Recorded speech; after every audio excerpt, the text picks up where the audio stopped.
A woman survives an assault in the New Mexico desert. What's going on over here? I ran into a girl. She's just wearing her underwear and a pair of socks. They found a male, and he was unresponsive. She had stabbed a man who was trying to rape her.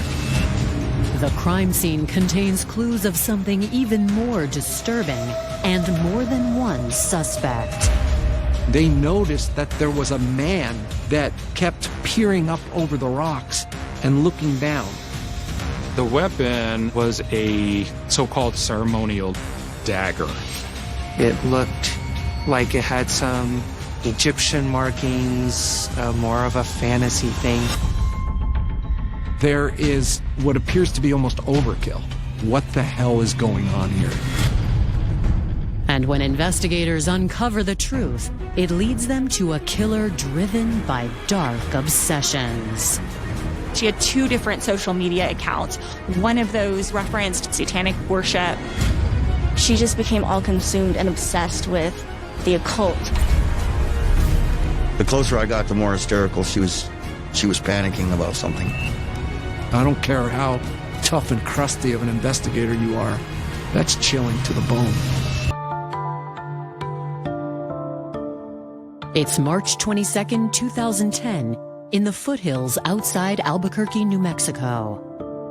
Spring is in the air, and hikers are enjoying one of the most popular locations in the area, the Copper Trailhead. Albuquerque is this amazing desert oasis. In this particular location, you have a lot of people that get off work, and part of their daily routine is to go and exercise, to just go to get away and find a little peace and solitude. But a little before 6 p.m., the serenity is shattered by a disturbing discovery. Albuquerque 911. What's the address to emergency? It's actually up in the open space off of Copper. What's going on over here? I ran into a girl. She's just wearing her underwear and a pair of socks. She said that she had been raped. We get the call of a woman that is in the foothills that one of the witnesses came upon, and they immediately dispatch officers. Before police arrive, bystanders have retrieved the woman's clothes from the scene of the crime. Police find the woman further up the trail near an encampment. She identifies herself as 30-year-old Angela Sanford. The witnesses described that she had been wearing a bikini top, underwear, and socks, and had blood. She claimed that she had been raped and that the person was close by. Angela doesn't offer further details on the state of her attacker, but the witnesses say that the male is laying unconscious up the trail. After making sure Angela is safe, officers leave her to be treated by paramedics and begin searching the area. One of the men who was a witness pointed out to where the person who did it was at, and it was up the trail a little, a distance. Officers found a male laying kind of in the kneeling, praying position almost, with his pants a little undone, and he was unresponsive. Per protocol and for officer safety, he was handcuffed, and then they rolled him over onto his back, and that's when they saw all the stab wounds.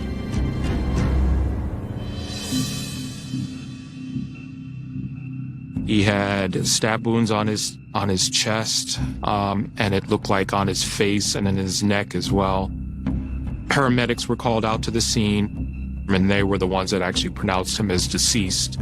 He had a wallet on him, and we identified the deceased person that we had in custody as 50-year-old Joe Leyva from Albuquerque. Detectives and the assigned prosecutor are called to the puzzling scene. As soon as I arrived, one of the detectives told me that it was their understanding that a woman had stabbed a man who was trying to rape her.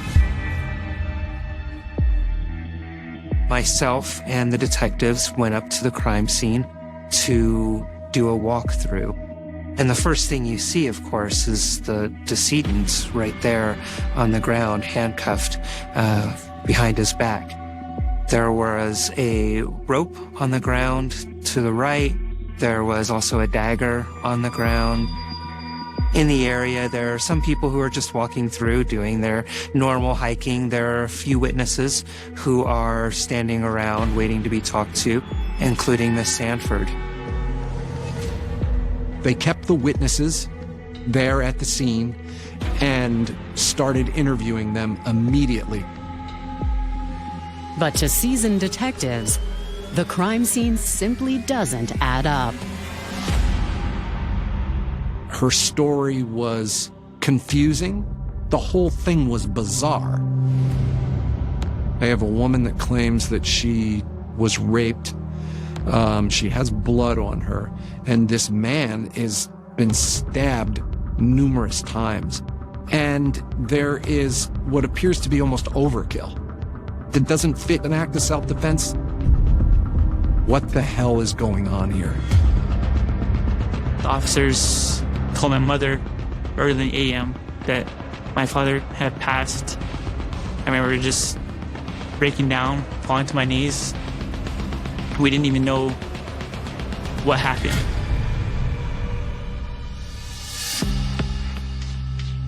Joel Leyva was born on June 13th, 1957, in Española, New Mexico. He was one of 3 brothers raised in a religious household. Faith has always been a big part of our family. We didn't get to go out much. We were ministers' kids, pastors' kids. Well, I had 2 older brothers, Joel, and then my older brother, Amos. Amos ended up going to Bible college. Joel was about the same time getting ready to go into the military. In 1976, my father felt like he had a calling to serve his country, so he decided to join the Marine Corps, and he was enlisted, and he was in there for 4 years.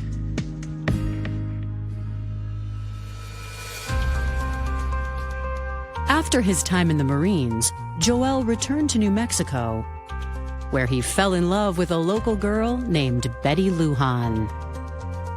My father and my mother were a best man, and they made up honor at their family members' wedding.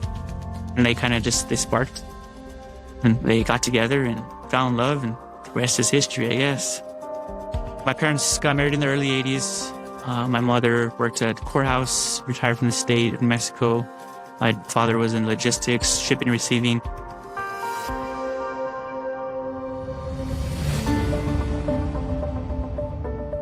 Joel and Betty had 2 children together and spent the next 3 decades enjoying family, friends, and the fruits of their labor.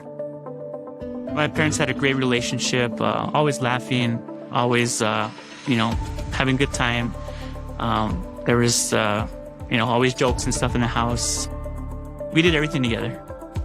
He was a people person, It didn't take a lot to make a friend. We just friendly to everybody, treated everybody fairly. My father would definitely help anybody he saw in need of any kind of help. We didn't have much growing up, but he would give his shirt off his back to help somebody.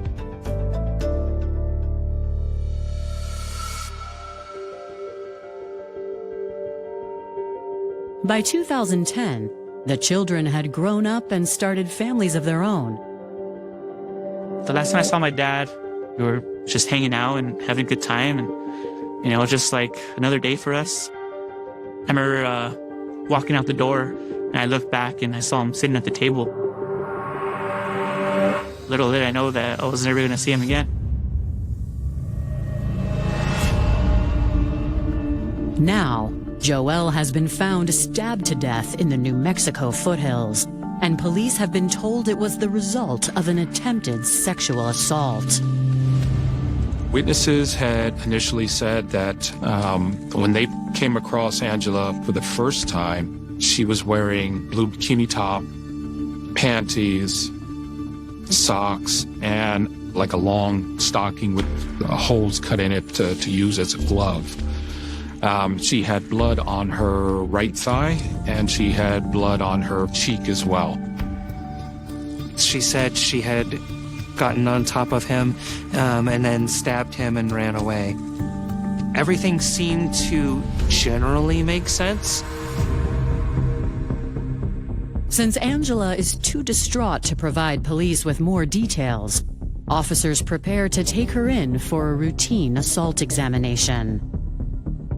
But as Angela is removed from the scene, one of the witnesses surprises them with another detail. They were told from witnesses that there was a possible second suspect. She described him as a 30 or 40-year-old Caucasian male. He was still out there. Some of the hikers who found Angela direct police to an area near the crime scene. The witnesses were saying that they noticed up above them on this pretty steep incline, they noticed that there was a man that kept peering up over the rocks and looking down. They were directed to the boulders above the scene, and that's where officers spotted the second possible suspect. One of the officers withdrew her handgun, pointed it up at the rocks, told him to come down. He complied, he came down, they handcuffed him, and then dragged him out of the scene as well. The man identifies himself as John Epler and is brought in for further questioning. We did not have Joel's side of the story. At this point, we could only accept what Angela told us. But I was treating her as a potential homicide suspect.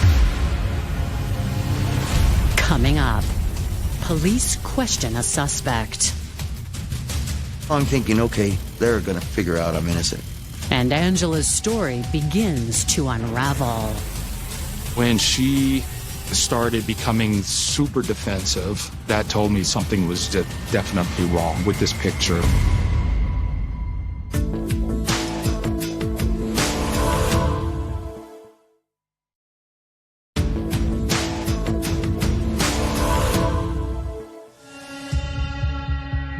As investigators attempt to piece together an alleged attack that left one man dead, they must interrogate the other living suspect.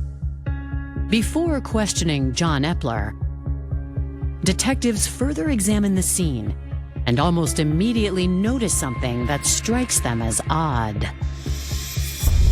The weapon used to kill Mr. Leyba was a so-called ceremonial dagger. I found it to be rather fantastical.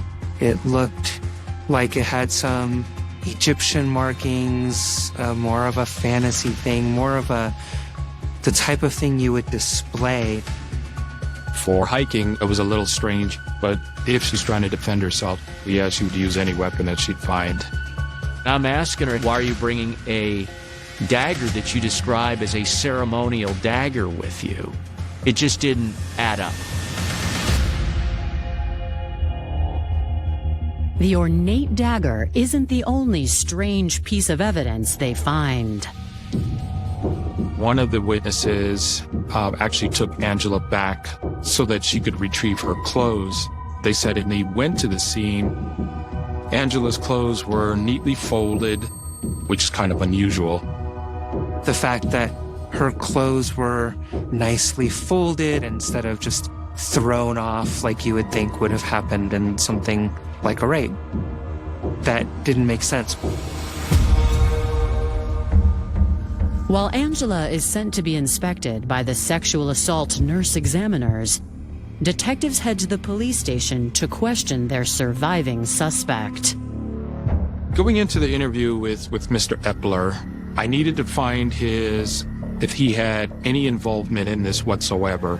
Mr. Epler stated that he did not know Joel, he did not know Angela, and that he didn't witness any of what was going on.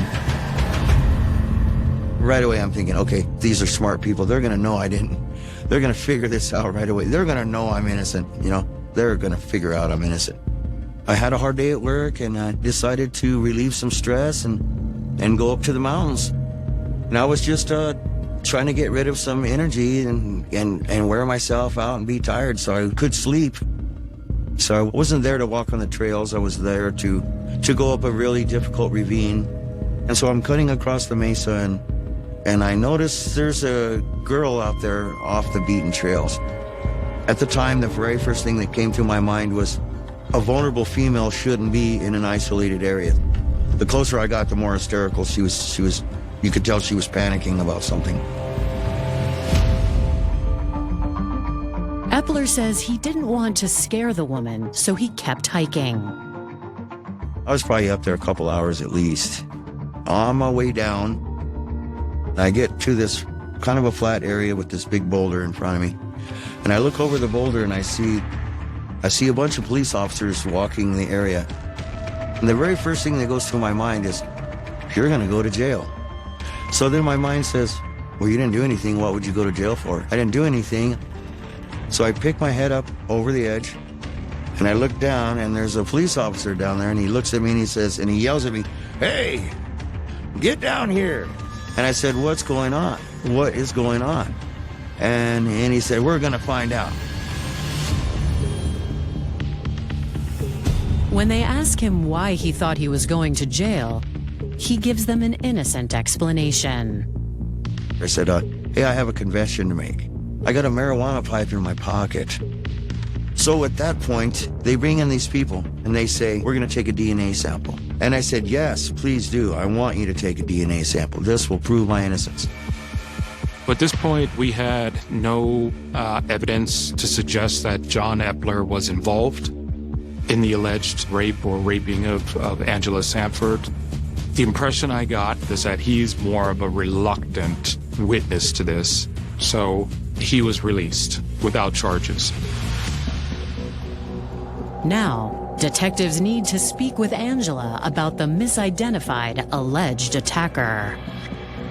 Somebody who's gone through something that traumatic, we don't want to not believe them, but I got a call from the detectives. They told me that they had concerns about her story. It's really common for survivors of rape, sexual assault to not remember everything at first, to misremember things, report things, several days or weeks later as they're processing the trauma that occurred. We have sexual assault nurse examiners that are trained in the forensic collection of evidence for women who are the victims of sexual violence. And Miss Sanford was taken to be examined. After she was examined, the case agent had an opportunity then to sit down with her. My initial interview with Angela, the first time I actually talked to her, was at the police station. I believe it was a little after midnight. Angela was displaying signs of being distraught, still distraught. She starts by saying this was not a random attack. She knew Joel Leyva. She said that she had contact with him, inviting him to go celebrate the Wiccan holiday up in the foothills. Joel agreed to go up with her. Miss Sanford said that she had been in the area celebrating the Wiccan holiday of Beltane. And immediately I knew that wasn't true.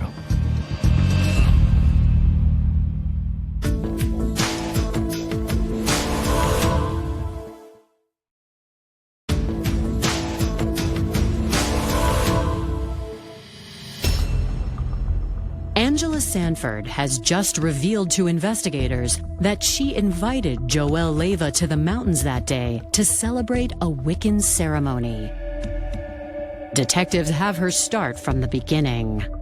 Angela tells us that she had met Joel at the casino a couple days before. She was unemployed. She was looking for a possible job.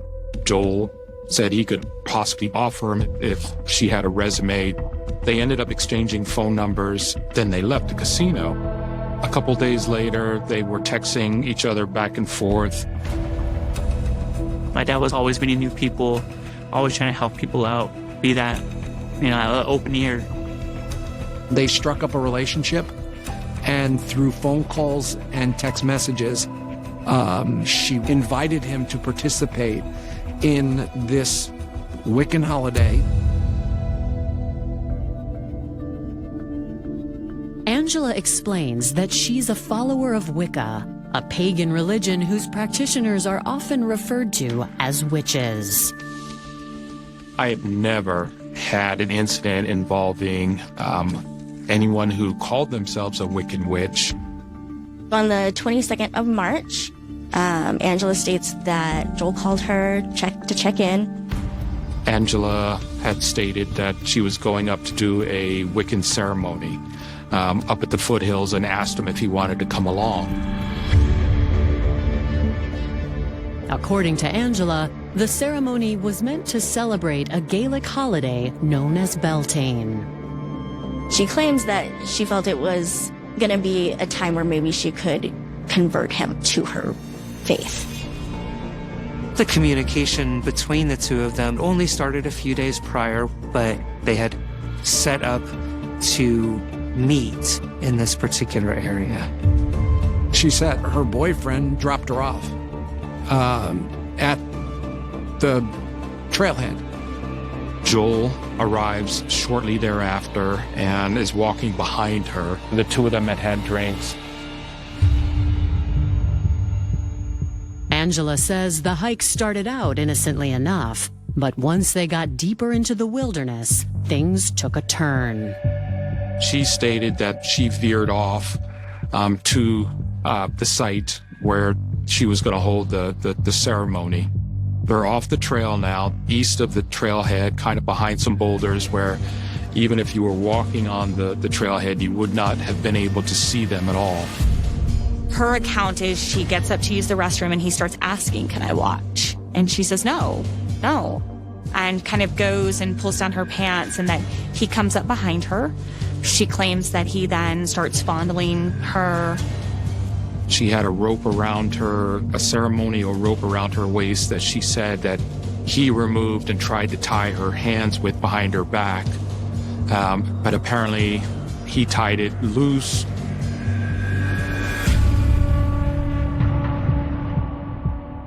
Although she'd managed to free herself from the rope, Angela didn't think she could escape without Joel hurting her. She's talking about how Joel takes this dagger that she had kind of out of her pocket. He's using it kind of against her.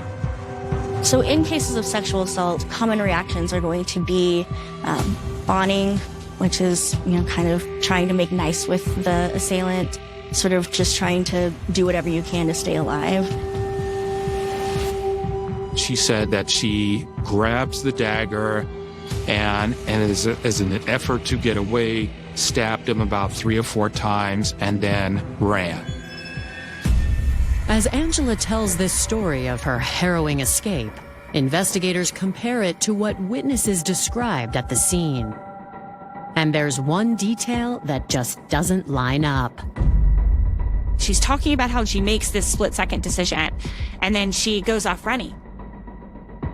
Her clothes were nicely folded and set to the side. Typically, in a rape situation, there's not going to be time for somebody to nicely, neatly fold their clothes. And to seasoned detectives, the way Angela tells the story is another cause for concern.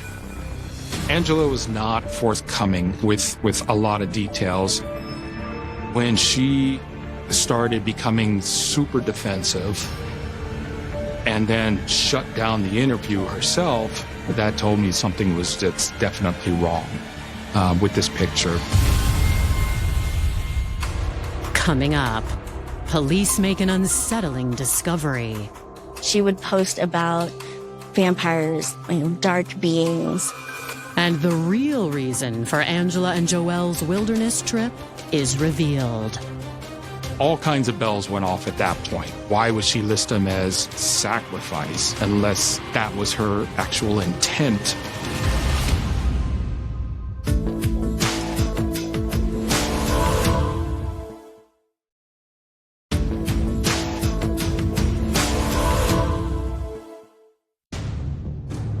After their troubling interview with Angela Sanford, investigators are questioning whether there's more to her wilderness trip with Joelle Leyva than she's willing to share. But they want to tread carefully. We want to make sure if this person was actually being raped, that we're treating them with respect and courtesy. And we more especially don't want to re-traumatize them. They begin with an analysis of her sexual assault examination.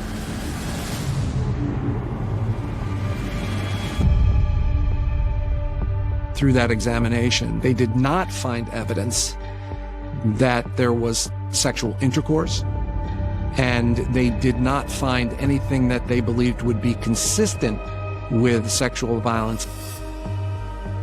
No evidence of defensive marks, bruising, or scrapes of anything other than some abrasions, mild abrasions on her knees.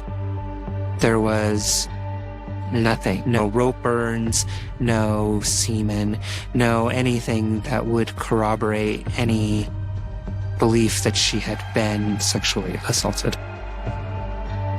To hear those allegations against my father that he could have committed something like that was, I didn't believe it. I was like, there's no way. That's not who he was.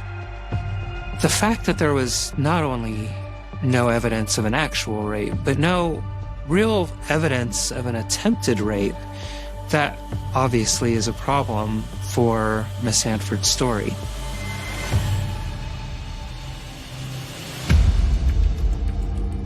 The autopsy on Joelle Leyva also disputes some of Angela's claims. She had said that she had stabbed him about 3 times and then run away. And he was stabbed well over 20 times. That many stab wounds indicated it was personal. It wasn't defensive in my experience.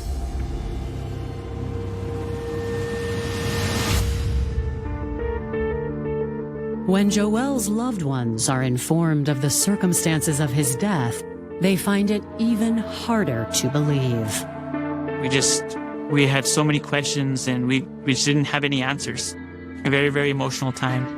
Hearing those stories come out and reading about those stories, it was not him. And the family made it very, very clear that there's no way that he would have gone to practice this Wiccan, witchcraft, pagan holiday.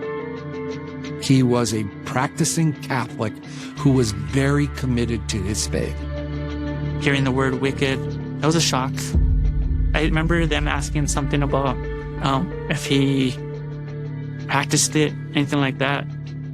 Obviously, he didn't. He was very well loved by his family. He was married, a large family. He was a very religious man.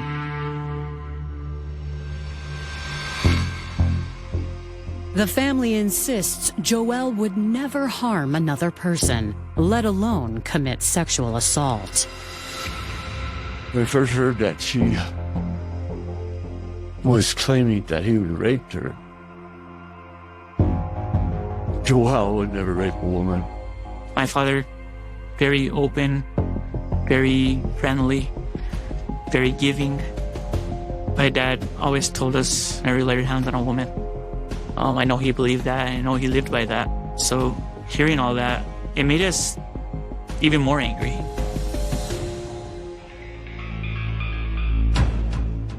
Still, investigators question why Angela would make up such an elaborate and unusual account. A background check provides some alarming answers. Angela Sanford, in 1999, had made an allegation of rape. She claimed that she went willingly with 2 guys to a motel. There they did some illegal drugs and she ended up being raped at gunpoint. But she didn't want to move forward in that case, it seemed. She didn't really have the response to the investigators that they were looking for. She kind of skipped out on the scheduled interview time. And so the case was dropped. It takes a lot for people to come forward, victims, and disclose that they've been sexually assaulted. So it is possible that it was a legitimate complaint. To gain insight into Angela's history, officers obtain the contact information for her boyfriend and request that he come to the station for an interview. He stated that he did drop her off at the trailhead, and she had told him come back in about an hour. So in about an hour, he called. She didn't answer. He called again, didn't answer. So he assumed that she was ignoring him or that she had just turned off the phone. But according to Angela's boyfriend, the reason she gave for going on the trip is dubious at best. He told us that she was not a Wiccan witch, that she was a Wiccan wannabe. Miss Sanford was born and raised here in Albuquerque. She was born into a family where there was considerable dysfunction, and she described her relationship with her father as one of fear and hatred. At 19, Angela moved to Illinois with her boyfriend at the time, and they both were into the alternative religions, the occult, and paganism. She sort of began to lean more into the occult, which could possibly have just been a way to escape. It wasn't solely pagan or solely Wiccan. She would go into the woods alone with books, candles, other things to do, rituals that she felt were, aligned into these beliefs. She was making her own kind of conglomerate of a religion. It almost felt like you didn't want to tread too far down because you weren't really sure what you were going to find out and if you wanted to know. After that, I had my doubts about Angela's story.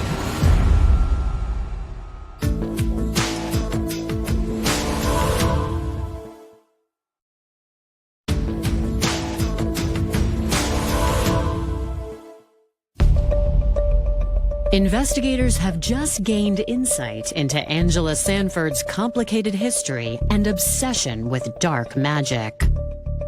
Despite her past, Angela's boyfriend says he doesn't believe she's capable of such a brutal crime.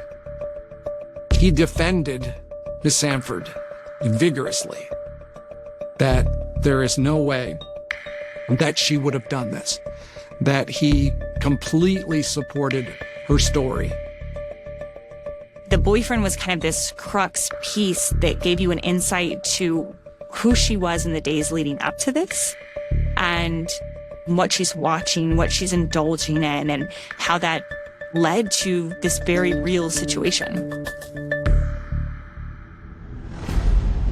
When investigators take a look at Angela Sanford's online alter ego, they find evidence of a deeply troubled woman. She had 2 different social media accounts, one of those being a MySpace account, I believe at the time, and that had a lot more of like pentagrams and things that really referenced more of a satanic lifestyle, a satanic worship. Angela was very active on her social media. She would post about vampires, dark beings. She also was very interested in serial killers and the notoriety that they would gain from their crimes. Sometimes when you have somebody who really gets enthralled with serial killers, enthralled with the idea of murder, they start fantasizing about murder. Detectives are unfamiliar with any of the rituals and beliefs Angela was practicing, so they reach out to local experts. I called the local coven, and I ended up speaking to them. And they ended up telling me that Beltane usually occurs in May, not in March when this incident occurred. Detectives subpoena Angela's phone records to see for themselves what Angela and Joelle discussed. Angela says they meet at the casino, right? And kind of just spark up a conversation, agree to kind of meet again. She started to claim that he was the one who reached out. And it wasn't until the phone records came back that detectives realized, no, she called him. She told him, I want to see you, and let's get together. But it's clear the invitation had nothing to do with convincing Joelle to convert. When I finally found his contact in her phone, she didn't list him as Joel Leyva or just Joel. She listed him as Sacrifice. All kinds of bells went off at that point. She told us that she was there for a Wiccan ceremony. Why would she list him as Sacrifice? Unless that was her actual intent in meeting Joel in the first place. The revelation confirms investigators' worst suspicions. The fact that she listed him as Sacrifice, the fact that she lured him to a spot where nobody could see them, all led me to believe that she had intentionally planned this out to kill Joel as part of her so-called Wiccan celebration. Motive answers why. The only person that could answer that one is Angela herself. Okay? She's the only one that could tell us why she did what she did. On March 24th, 2 days after Joel's death, Angela is arrested.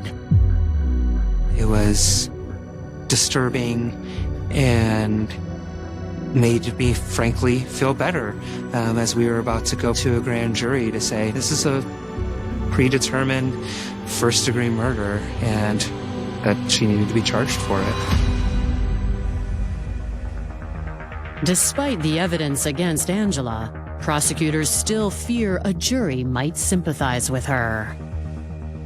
This is a woman that has had a history of relationships with abusive men.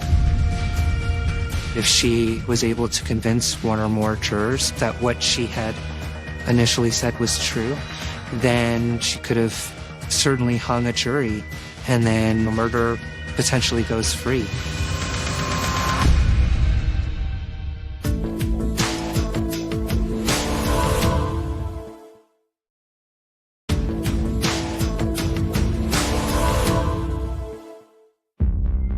Following Angela Sanford's arrest, word of the disturbing case spreads quickly through the town of Albuquerque. But not everyone is pleased by the publicity. There was a lot of concern from people in the Wiccan community that we were trying to paint the Wiccan community as somebody who would be into committing murder as a part of a ceremony and things like that. And so from the very beginning, we tried to be very clear that we didn't believe that this was truly a Wiccan ceremony. I learned that Wiccans don't sacrifice. Beltane was about celebrating the earth, the renewal of the earth. It's a very generally nature-based religion, a very peaceful religion. Prosecutors believe Angela's twisted interpretation of the rituals were a pretense for murder. What would drive this woman to take this victim, this man that she met at a casino, and lure him basically to the mountains and murder him in cold blood? Clearly, in my mind, she targeted him. And this identity was her compensatory mechanism of having power as a solution for her early life where she felt she didn't have any. Jonathan told us, he wanted to do the plea deal because you never know what could happen in a trial. Ultimately, we agreed to it. We decided to offer a second-degree murder that was aggravated. We wanted the guarantee of a conviction. Angela accepts the plea deal, and in December 2011, she appears in court for sentencing. There was a bunch of us in the family that showed up in court, and that's what we all saw her for the first time. I know she looked at me because I looked a little bit like Joelle. So our eyes caught, she looked at me for a second, we just stared at each other. And I just stared at her like, took my brother, really? Angela's lawyers ask for a reduced sentence, arguing that her perception of reality is impaired. It didn't ever feel like she really was attuned to what was kind of happening around her. You almost got the sense from her that it's like she didn't understand where her fantasy ended and where reality began. However, they are unable to produce any witnesses to support her. I don't remember anybody coming to speak on her behalf to try to convince the judge to give her a lesser sentence. And ultimately, he didn't. He gave her the maximum sentence he was allowed to. She doesn't give a statement. The information that we have is she felt like she had to sacrifice somebody. And regrettably, that person was Mr. Leyva. As a family, 20 years is not enough for what she did, what she admitted to doing. Should have been life in prison and never see the light of day again. This was somebody who lured somebody to this location to complete a human sacrifice. I don't care how tough and crusty of an investigator you are, that's chilling to the bone. I feel for the family of Mr. Leyva. They lost a good man. Yeah, I miss you, Al. I miss you, bro. I love you. I'll never forget you. All that's memories that I'll cherish and keep forever. There's probably not a day that goes by I don't think of him. There's not a day that goes by I don't think about my dad. Riding in my truck to work, a song comes on the radio, and I know my dad loves this song, and I just feel the sense that he's with me.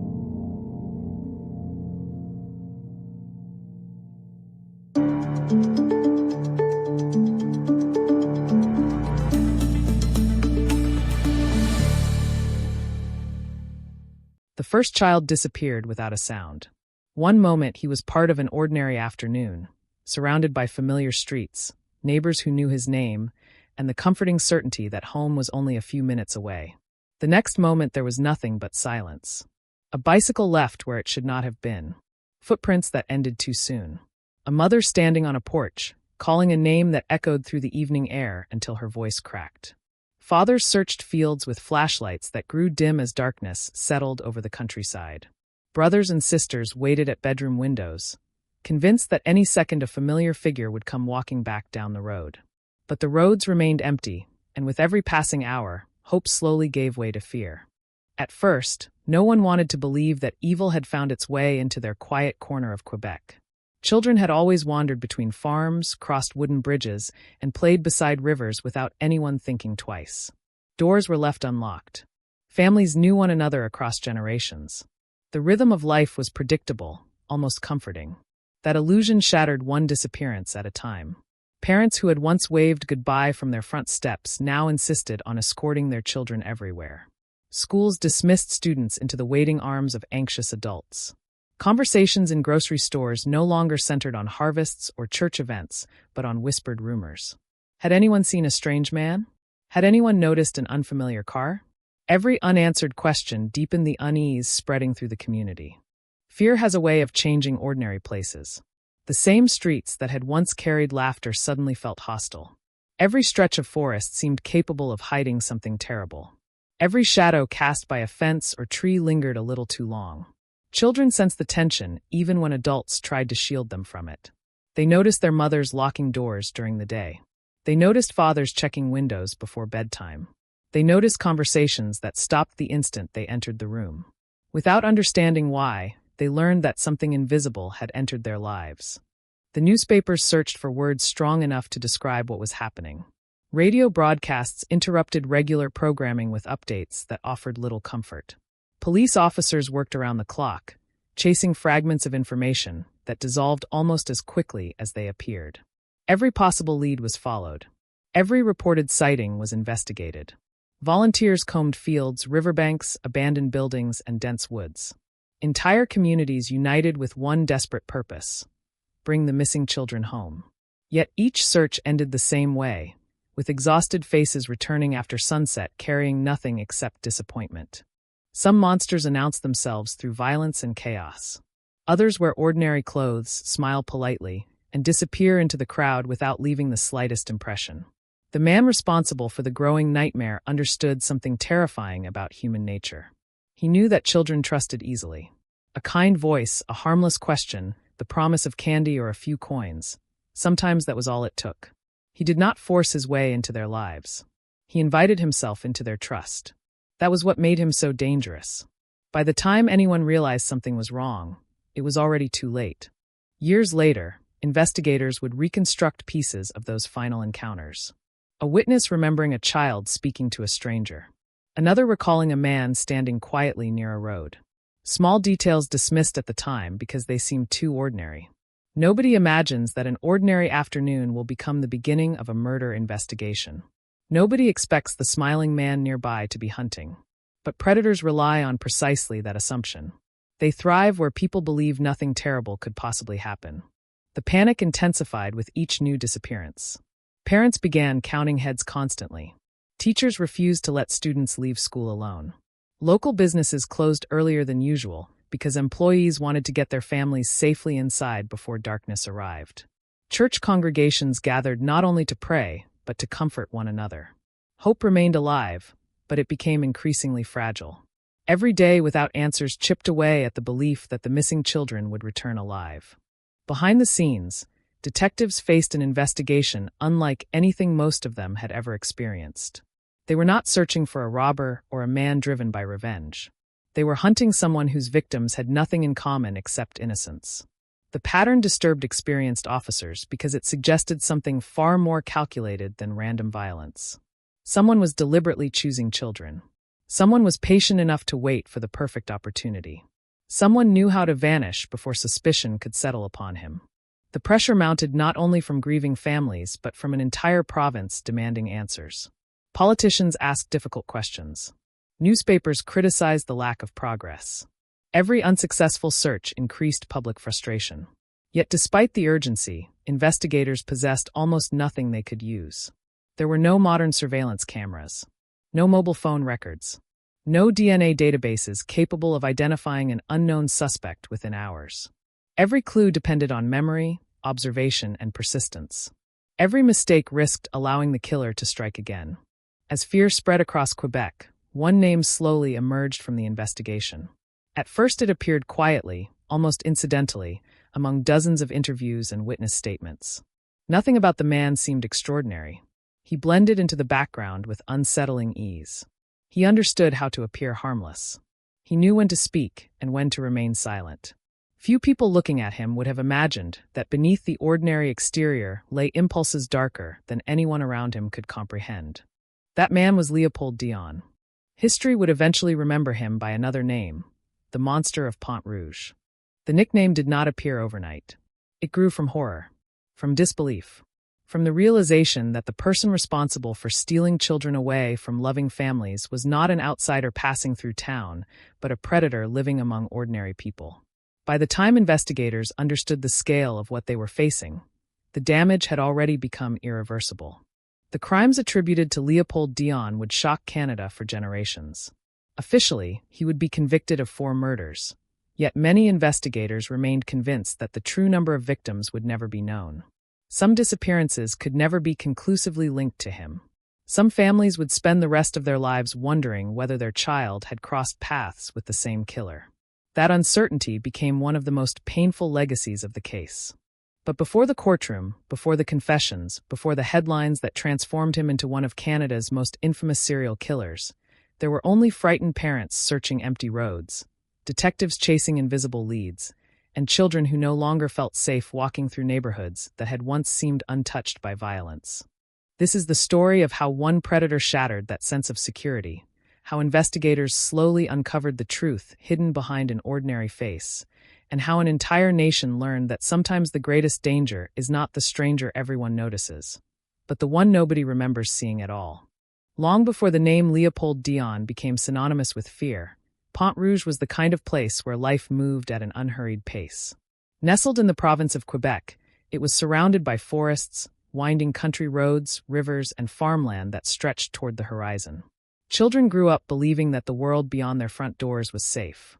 They rode bicycles until sunset, fished in nearby streams, climbed trees, and disappeared into patches of woodland with little more than a promise to be home before dinner. Parents rarely worried. Everyone seemed to know everyone else.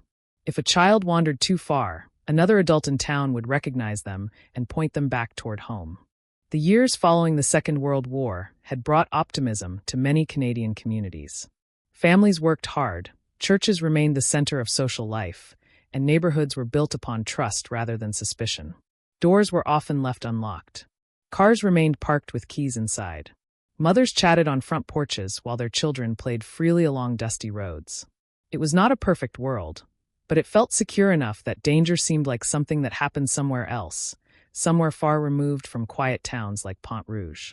That sense of security created an environment where predators could move almost unnoticed. Nobody imagined that someone could exploit the very trust that held the community together. Children had been taught to respect adults. If a grown man asked for directions or offered a small favor, refusing him felt almost impolite. Parents warned their sons and daughters about crossing busy roads or wandering near deep water, but very few imagined they also needed to warn them about a smiling stranger carrying candy in his pocket. Leopold Dion understood that world better than anyone. He knew how communities functioned. He knew what people expected to see, and more importantly, what they never expected. There was nothing about his outward appearance that immediately alarmed those around him. He was not constantly surrounded by violence or scandal. He did not present himself as a monster. Instead, he blended effortlessly into ordinary life, moving through neighborhoods without attracting lasting attention. To passing strangers, he was simply another face among many. Yet beneath that ordinary exterior, something profoundly disturbed was developing. Dion possessed an ability common among many serial offenders. He compartmentalized his life. To casual acquaintances, he could appear quiet or even polite. Internally, however, he nurtured fantasies that grew darker over time. Investigators would later conclude that his crimes were not impulsive explosions of violence. They reflected planning, opportunity, and an alarming willingness to manipulate vulnerable victims. As the late 1950s unfolded, Quebec itself was changing. Small towns remained rooted in traditional values, but modernization was slowly reaching the province. Roads improved, automobiles became more common, and communication between communities increased. Yet criminal investigations still relied heavily on eyewitness testimony and physical searches. There were no surveillance cameras mounted on street corners. There were no computerized criminal databases capable of instantly connecting similar crimes across jurisdictions. If a child disappeared, investigators depended almost entirely upon neighbors remembering unusual conversations, unfamiliar vehicles, or strangers seen near the area. That limitation would prove devastating. The first disappearances did not immediately suggest a serial predator. Missing children were tragically uncommon, but not impossible to explain. Some youngsters wandered away. Others became lost while exploring woods or rivers. Police initially approached each report individually, believing each case might have its own explanation. Search teams organized quickly, volunteers combed forests, and local newspapers published photographs of smiling children beneath hopeful headlines asking readers to assist in the search. Every passing hour without results increased anxiety, but few imagined they were witnessing the beginning of a pattern. Families responded in different ways. Some convinced themselves their child would return at any moment, refusing to leave the front porch in case they appeared walking down the road. Others joined search parties despite exhaustion, unwilling to surrender even a single hour that might save a loved one. Entire communities mobilized. Farmers searched their fields before sunrise. Hunters combed wooded trails they knew better than anyone else. Church bells rang as congregations gathered to pray for miracles. Hope persisted because surrendering hope felt impossible. But hope became harder to sustain with every unanswered question. Police interviews began revealing unsettling similarities. The victims were young boys. They often disappeared while traveling alone for only a short distance. None of them appeared to have resisted openly. There were rarely signs of struggle where they vanished. It was almost as though they had willingly gone with someone they believed they could trust. That realization transformed the investigation. Officers were no longer searching for accidents or runaways. They were searching for someone capable of convincing children to leave voluntarily. The realization haunted investigators because it narrowed the possibilities dramatically. Whoever was responsible understood children. He understood how to approach them without causing immediate alarm. He knew when adults were unlikely to be watching. He waited patiently until opportunity presented itself. These were not random crimes driven by sudden rage. They reflected patience, calculation, and confidence. Meanwhile, parents across Quebec quietly rewrote the rules of everyday life. Children who had once walked to school alone were now accompanied by older siblings or adults.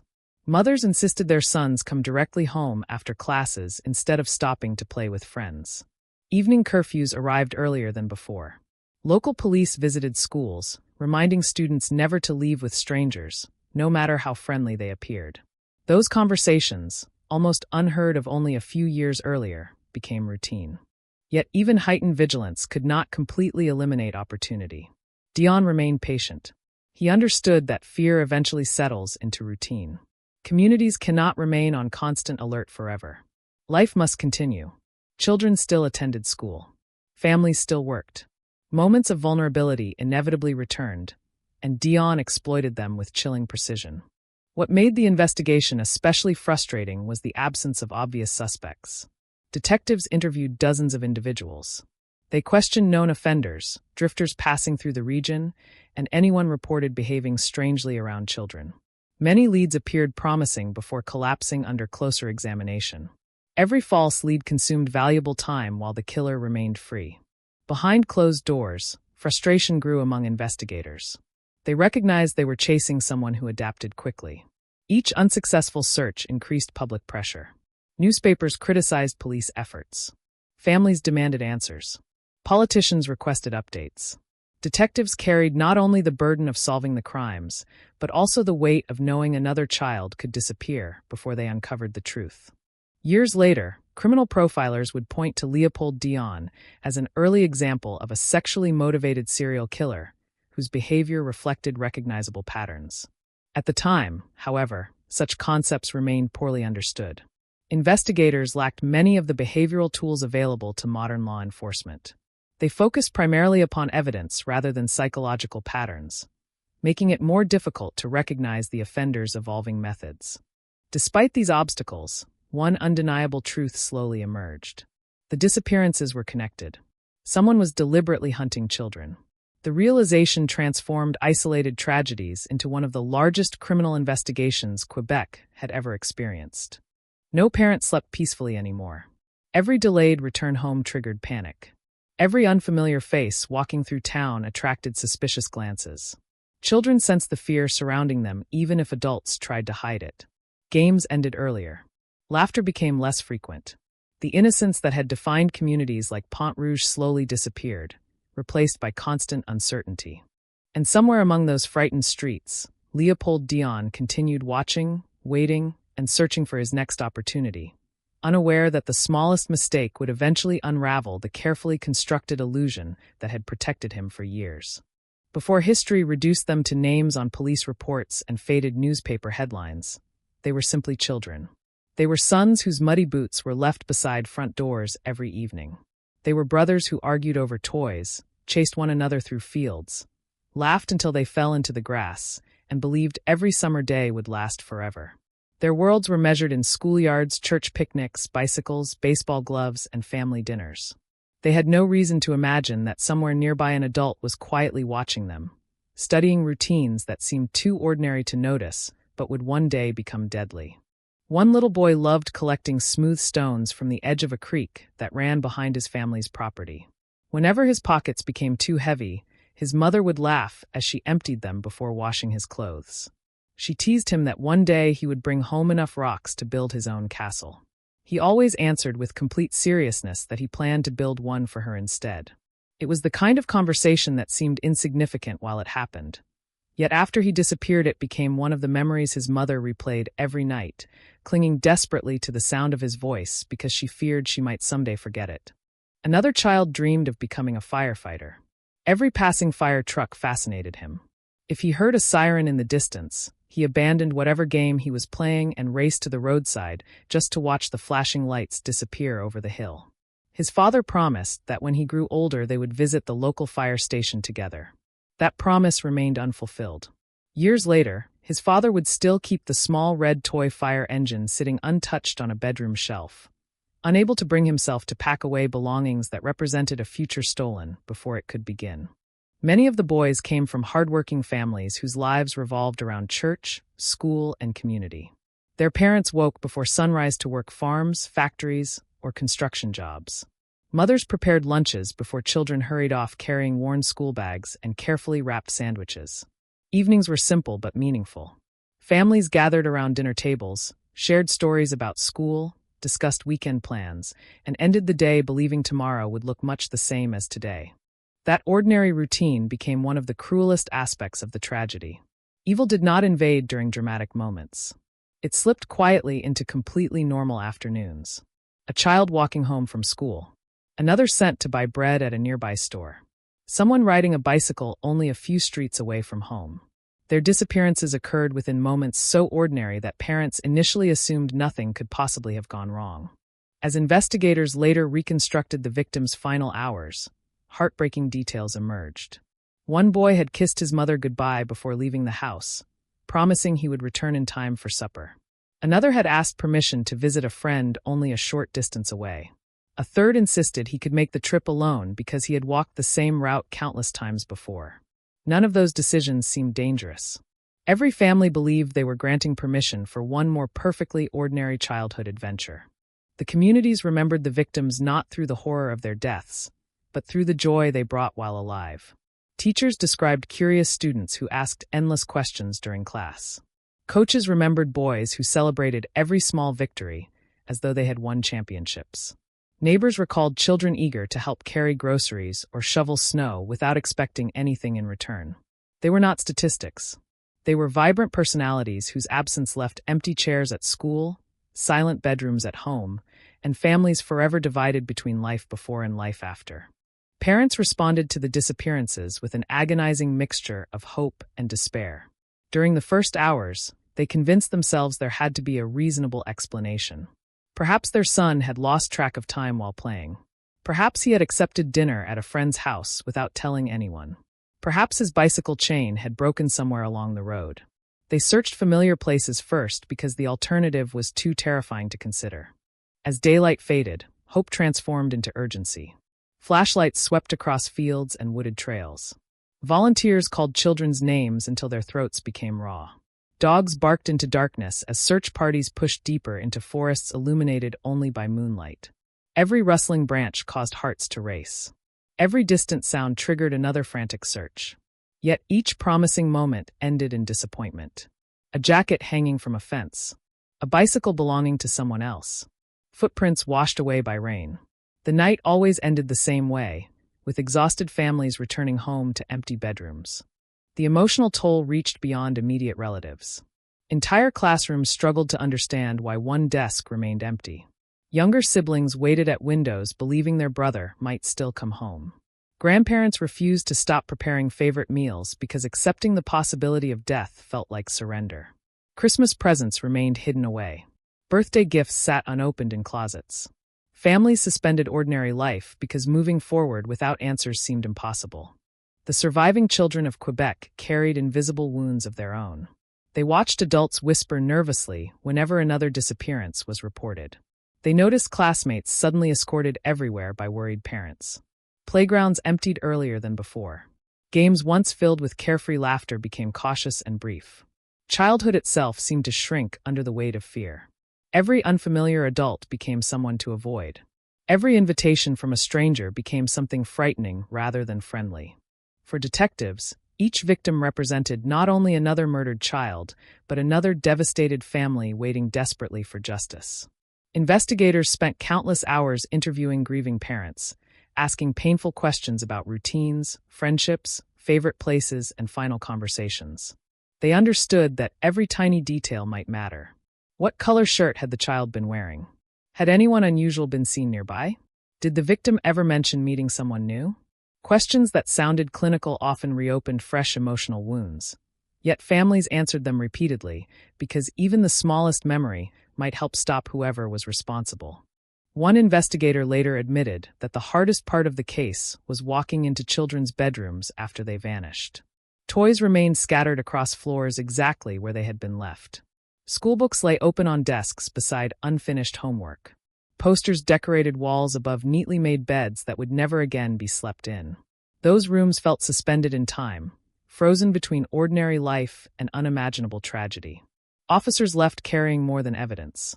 They carried the weight of knowing that every unanswered question represented another family trapped inside unbearable uncertainty.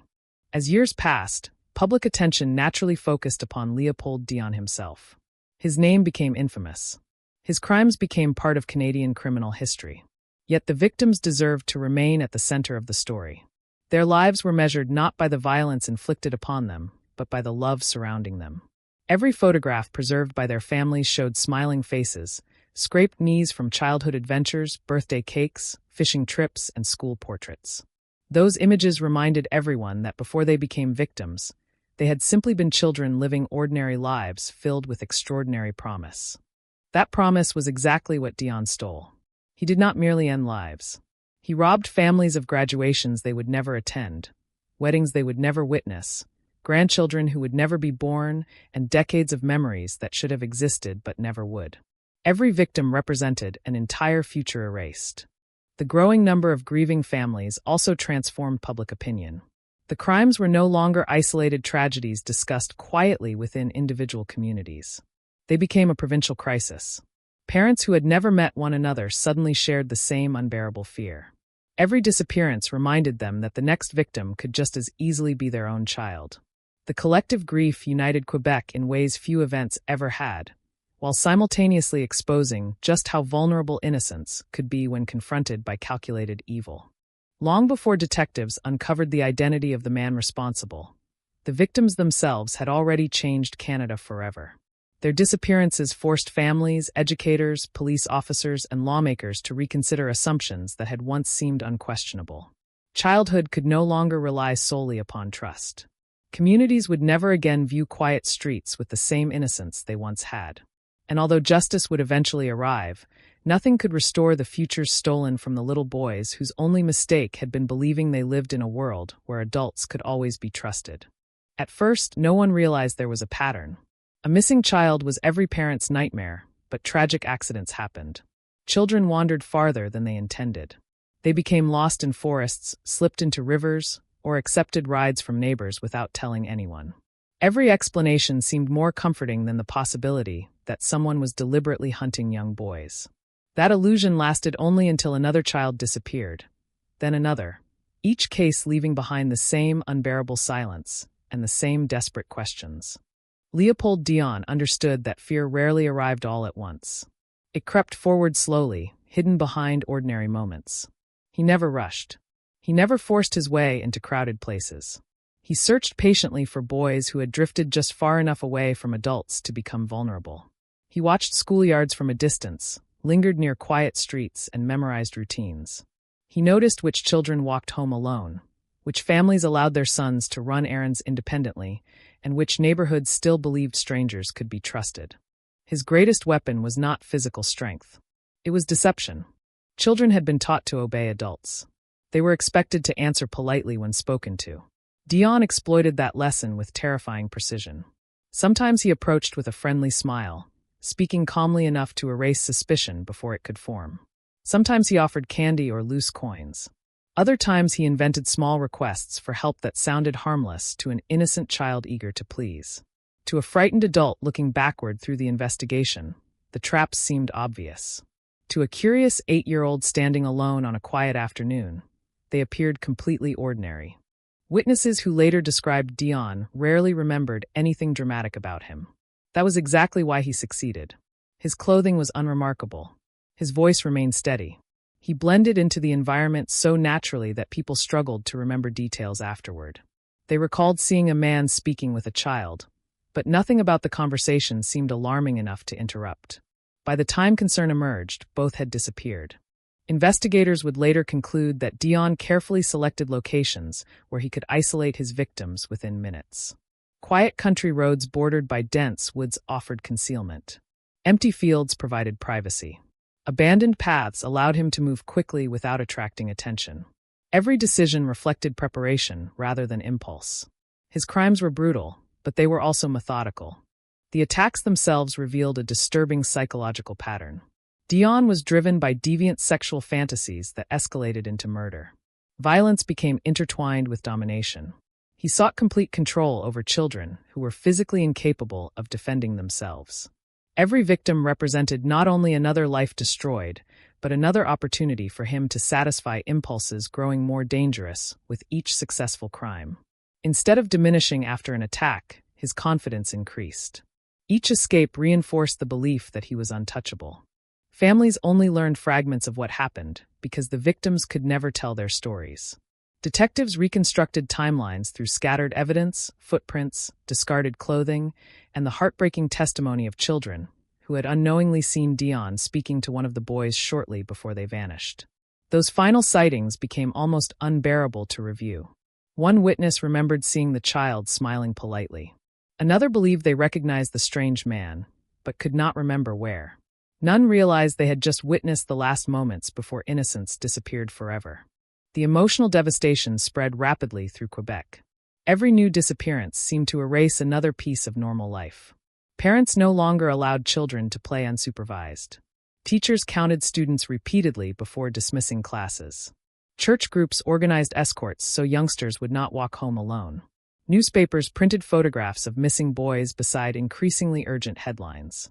Radio broadcasts interrupted regular programming with appeals for information. Entire communities lived beneath a cloud of constant anxiety. Meanwhile, Dion continued moving almost unnoticed. His ability to maintain an outward appearance of normality remains one of the most chilling aspects of the case. He was capable of carrying on ordinary conversations shortly after committing horrific crimes. He understood how to separate his public identity from his secret life.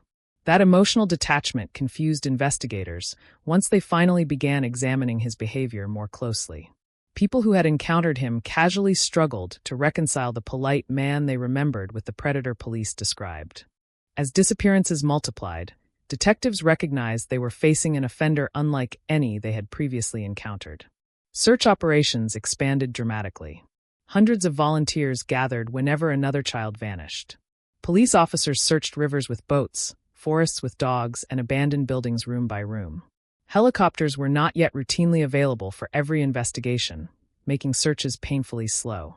Thick woodland had to be examined by people walking shoulder to shoulder through dense undergrowth, hoping to discover any trace before darkness forced them to stop. Every unsuccessful search increased pressure upon investigators. Families demanded answers. Newspapers questioned police strategy. Politicians promised additional resources. Detectives worked around the clock, reviewing witness statements again and again, searching for overlooked connections. Yet the killer remained several steps ahead. He understood that time favored him. Every passing day erased footprints, blurred memories, and reduced the likelihood that witnesses would remember precise details. Dion's confidence grew alongside public fear. Instead of retreating after each murder, he continued searching for opportunities. Experts later argued that serial offenders often experience an escalating cycle in which fantasies become increasingly difficult to control. Temporary satisfaction fades quickly, replaced by renewed compulsion. Dion appeared to fit that pattern. His crimes occurred over several years because the underlying psychological drive never disappeared. Each successful escape encouraged another attack. The victims' families unknowingly became connected through shared grief. Parents who had never met before embraced during search efforts. Mothers exchanged photographs of their missing sons while praying for impossible miracles. Fathers volunteered together through freezing nights, refusing to stop despite exhaustion.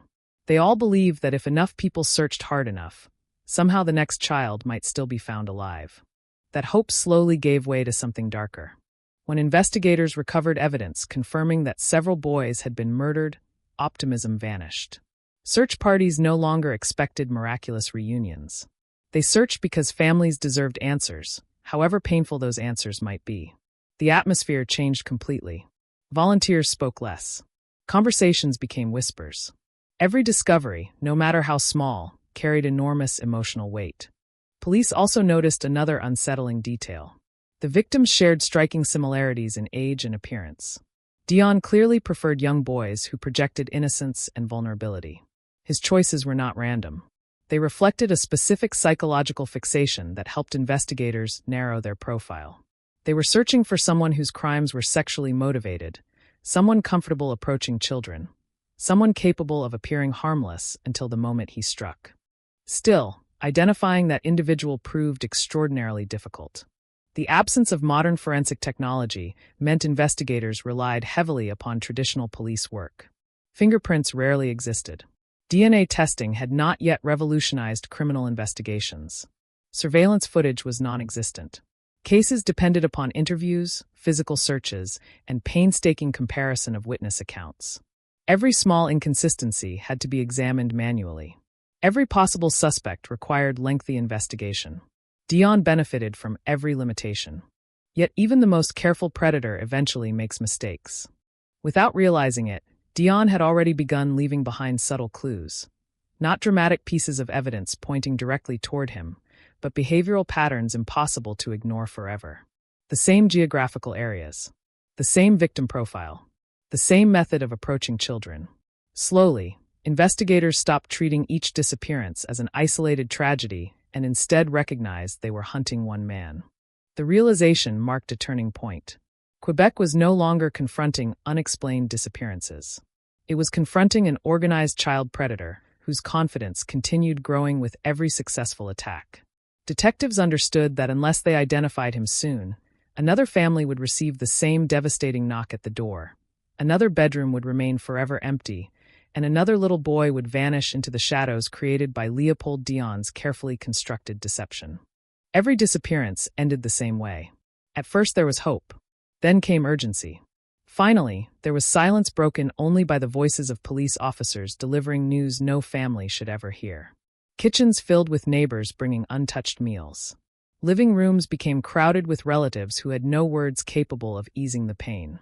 Children's bedrooms remained exactly as they had been left, beds neatly made, favorite toys waiting patiently for hands that would never return. For investigators, these rooms became heartbreaking reminders that they were not simply working homicide cases. They were racing against a predator who kept leaving behind shattered families. The crime scenes themselves revealed almost nothing at first glance. Dion understood the importance of isolation. He selected locations where nature erased evidence almost as efficiently as he did. Rain softened footprints. Wind scattered loose fibers. Wildlife disturbed the ground before investigators could arrive. By the time search teams discovered the victims, valuable hours or even days had already passed. Detectives were often forced to reconstruct events from fragments rather than complete scenes. Forensic science during the late 1950s and early 1960s lacked many of the tools investigators depend upon today. There was no DNA analysis capable of identifying microscopic traces left by an offender. Surveillance cameras did not document streets or store entrances. Digital records did not exist. Every clue had to be discovered with the naked eye, preserved carefully, and interpreted through experience rather than advanced technology. A single misplaced footprint, a damaged branch, or an unusual tire impression could become the difference between progress and another dead end. Each search operation followed a similar pattern. Officers established a command post near the child's last known location. Volunteers gathered in church parking lots before sunrise, receiving instructions from exhausted detectives who had barely slept. Maps were divided into grids. Teams carrying flashlights, ropes, and radios spread across fields, rivers, wooded trails, and abandoned buildings.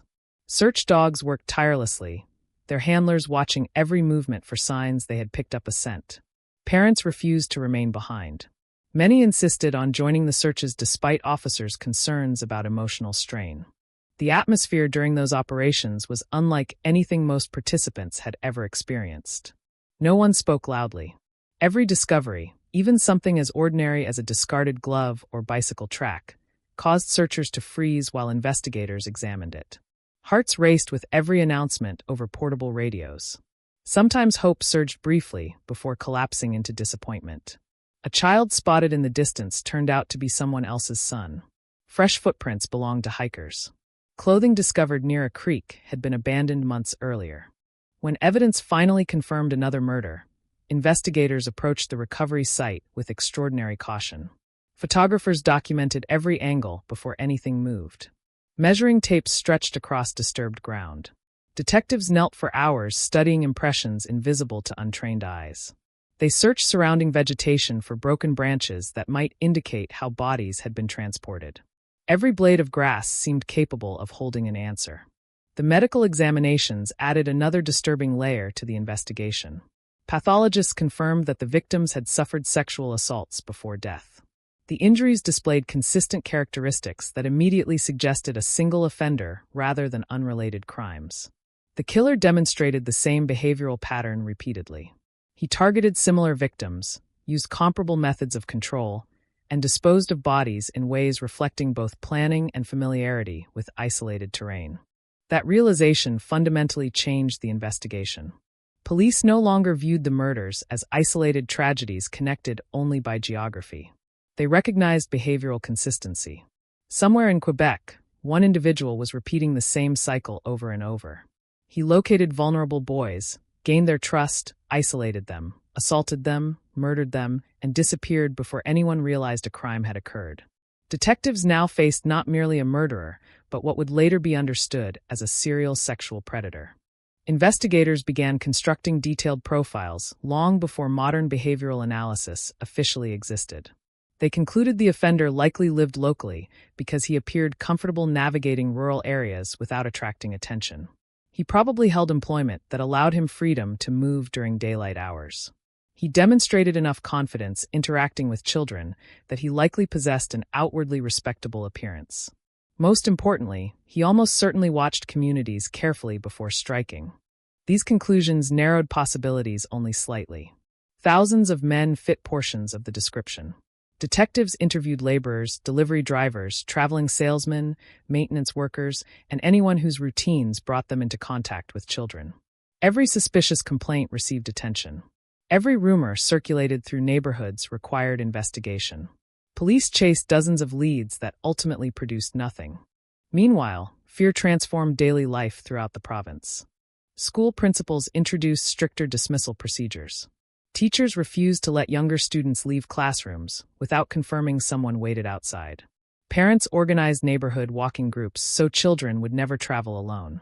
Churches reminded families to remain vigilant. Newspapers printed practical safety advice beside increasingly grim headlines. What had once been common childhood independence vanished almost overnight. Boys who previously spent entire afternoons exploring fields suddenly found themselves escorted everywhere by anxious adults. Detectives also examined reports that had initially seemed unrelated. Several parents remembered their sons mentioning friendly conversations with unfamiliar men shortly before disappearing. Some boys described offers of candy. Others mentioned coins or promises of seeing something interesting nearby. Individually, those encounters appeared insignificant. Together, they revealed a consistent grooming strategy. The offender rarely relied upon force initially. He relied upon manipulation. The challenge lay in identifying someone whose public behavior appeared completely ordinary. Witnesses consistently described a man who did not seem threatening. He smiled. He spoke calmly. He dressed like countless other adults encountered every day. No obvious scars, unusual clothing, or memorable mannerisms distinguished him from everyone else. That normal appearance became one of his greatest protections. People noticed nothing because nothing seemed worth remembering until after another child vanished. Investigators became increasingly frustrated by how close they often came without realizing it. One officer later admitted they likely interviewed individuals who had unknowingly encountered the killer only hours before another disappearance.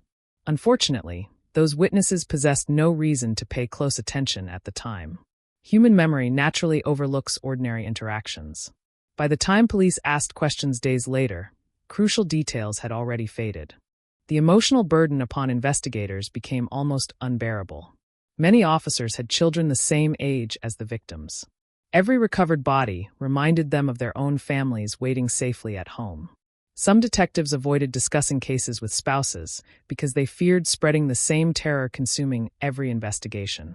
Others threw themselves deeper into work, believing every additional hour spent searching might prevent another murder. Communities responded by supporting police however they could. Volunteers distributed missing person posters across towns and villages. Businesses displayed photographs in storefront windows. Local radio stations interrupted programming whenever another child disappeared. Farmers allowed officers unrestricted access to private land. Hunters familiar with remote forests guided search teams through difficult terrain. Entire regions united behind one shared objective: finding the man responsible before another family suffered. Yet despite enormous effort, the investigation continued producing more grief than answers. The killer remained invisible while the victims became tragically familiar. Detectives developed thick case files documenting each boy's final movements, family history, physical description, and recovered evidence.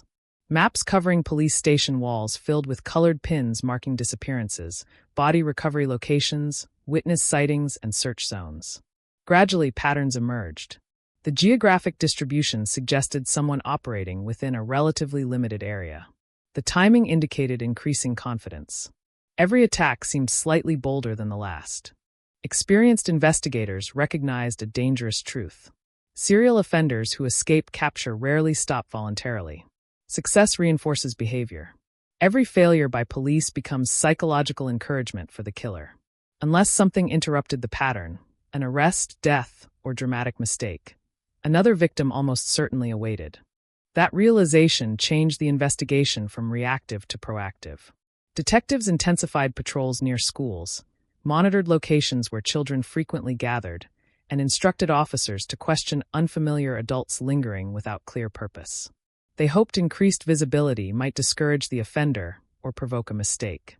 Unknown to them, Leopold Dion had already begun making exactly those mistakes. They were subtle, almost invisible beneath his carefully maintained public persona, but each successful crime increased his confidence. Confidence often becomes the first crack in even the most carefully constructed disguise.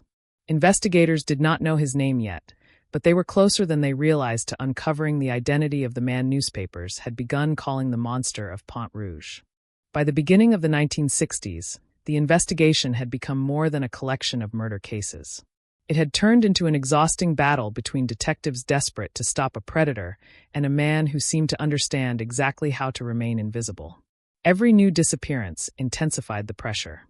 Newspapers questioned whether the police were capable of protecting children. Parents demanded answers at town meetings.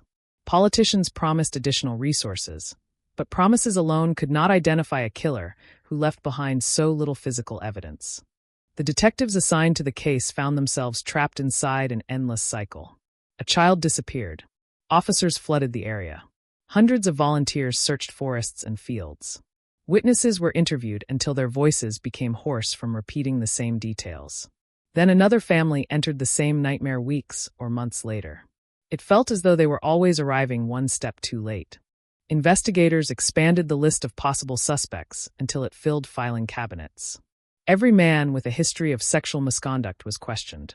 Individuals convicted of assaults against children were tracked down, even if they had moved to neighboring communities.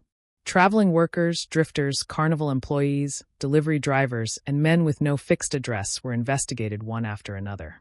Detectives compared employment records, vehicle registrations, and criminal histories, hoping one name would appear repeatedly across multiple locations. Most inquiries ended in disappointment. Some suspects had solid alibis confirmed by multiple witnesses. Others had been hundreds of kilometers away when the murders occurred. A few appeared suspicious enough to justify surveillance, only for weeks of observation to reveal nothing more sinister than ordinary daily routines. Every false lead consumed precious time while the real killer remained free. One theory suggested that the murderer might be an outsider traveling through Quebec.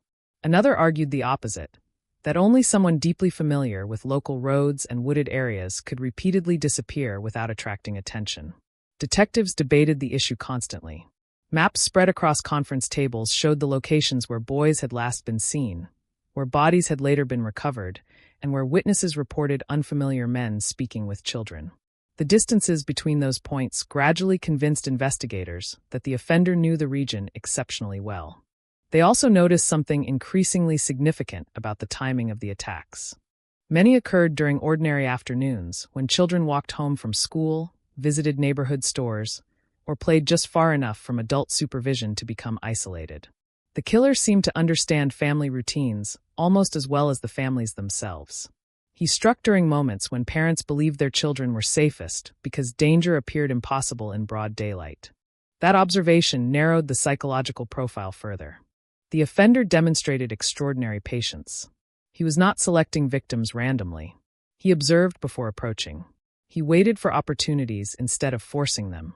Such behavior suggested a man capable of controlling his impulses for extended periods before acting with terrifying efficiency. Detectives concluded they were hunting someone disciplined enough to maintain a normal public life while secretly nurturing violent fantasies. Meanwhile, the public atmosphere grew increasingly hostile.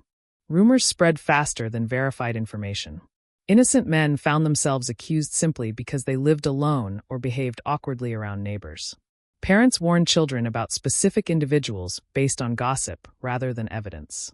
Anonymous phone calls poured into police stations every day, naming coworkers, relatives, or complete strangers as possible murderers. Investigators were obligated to examine every credible report, even when experience suggested most would lead nowhere. The emotional strain reached detectives as well. Some officers admitted privately that they had begun questioning their own instincts. Had they overlooked an obvious clue months earlier? Had one insignificant witness statement contained the answer all along? Every unsolved case carries frustration, but serial investigations create something worse: the constant awareness that failure today may produce another victim tomorrow. Then, almost unexpectedly, attention began turning toward a man whose name had surfaced before but never commanded sustained focus. Leopold Dion did not initially appear dramatically different from dozens of other individuals interviewed during the investigation. He was young, local, and outwardly unremarkable. But as detectives examined his background more carefully, disturbing inconsistencies emerged. His work history lacked stability. His explanations regarding certain movements seemed vague. More importantly, there were reports linking him to inappropriate behavior involving young boys. At first, those reports remained circumstantial. No witness had seen him committing murder. No physical evidence directly connected him to the victims. But detectives understood that behavioral evidence sometimes reveals patterns long before forensic science can confirm them. Dion had repeatedly placed himself in situations involving children. Several people remembered seeing him speaking to boys in neighborhoods where disappearances later occurred. Others recalled interactions that had seemed harmless at the time, but appeared unsettling once viewed through the lens of the investigation. Police intensified surveillance. Officers quietly observed Dion's movements without informing the public. They followed him through neighborhoods, noting where he stopped and whom he approached. Detectives interviewed acquaintances who described him as socially awkward, yet capable of appearing friendly when necessary. Some remembered his fascination with children, but had dismissed it as eccentric rather than dangerous. Others admitted feeling uncomfortable around him without being able to explain why. The deeper investigators looked, the more troubling the picture became. Psychiatrists consulted by police described offenders who targeted children as individuals capable of living seemingly ordinary lives while maintaining elaborate secret fantasies. Such offenders often rehearsed crimes mentally long before acting. They learned how to appear trustworthy. They avoided attracting attention. Dion's behavior increasingly matched those descriptions. Still, investigators needed proof. Without direct evidence, prosecutors could not secure convictions. Detectives therefore focused on identifying surviving witnesses whose memories might connect Dion to specific disappearances. Officers revisited neighborhoods repeatedly, interviewing children with extraordinary care.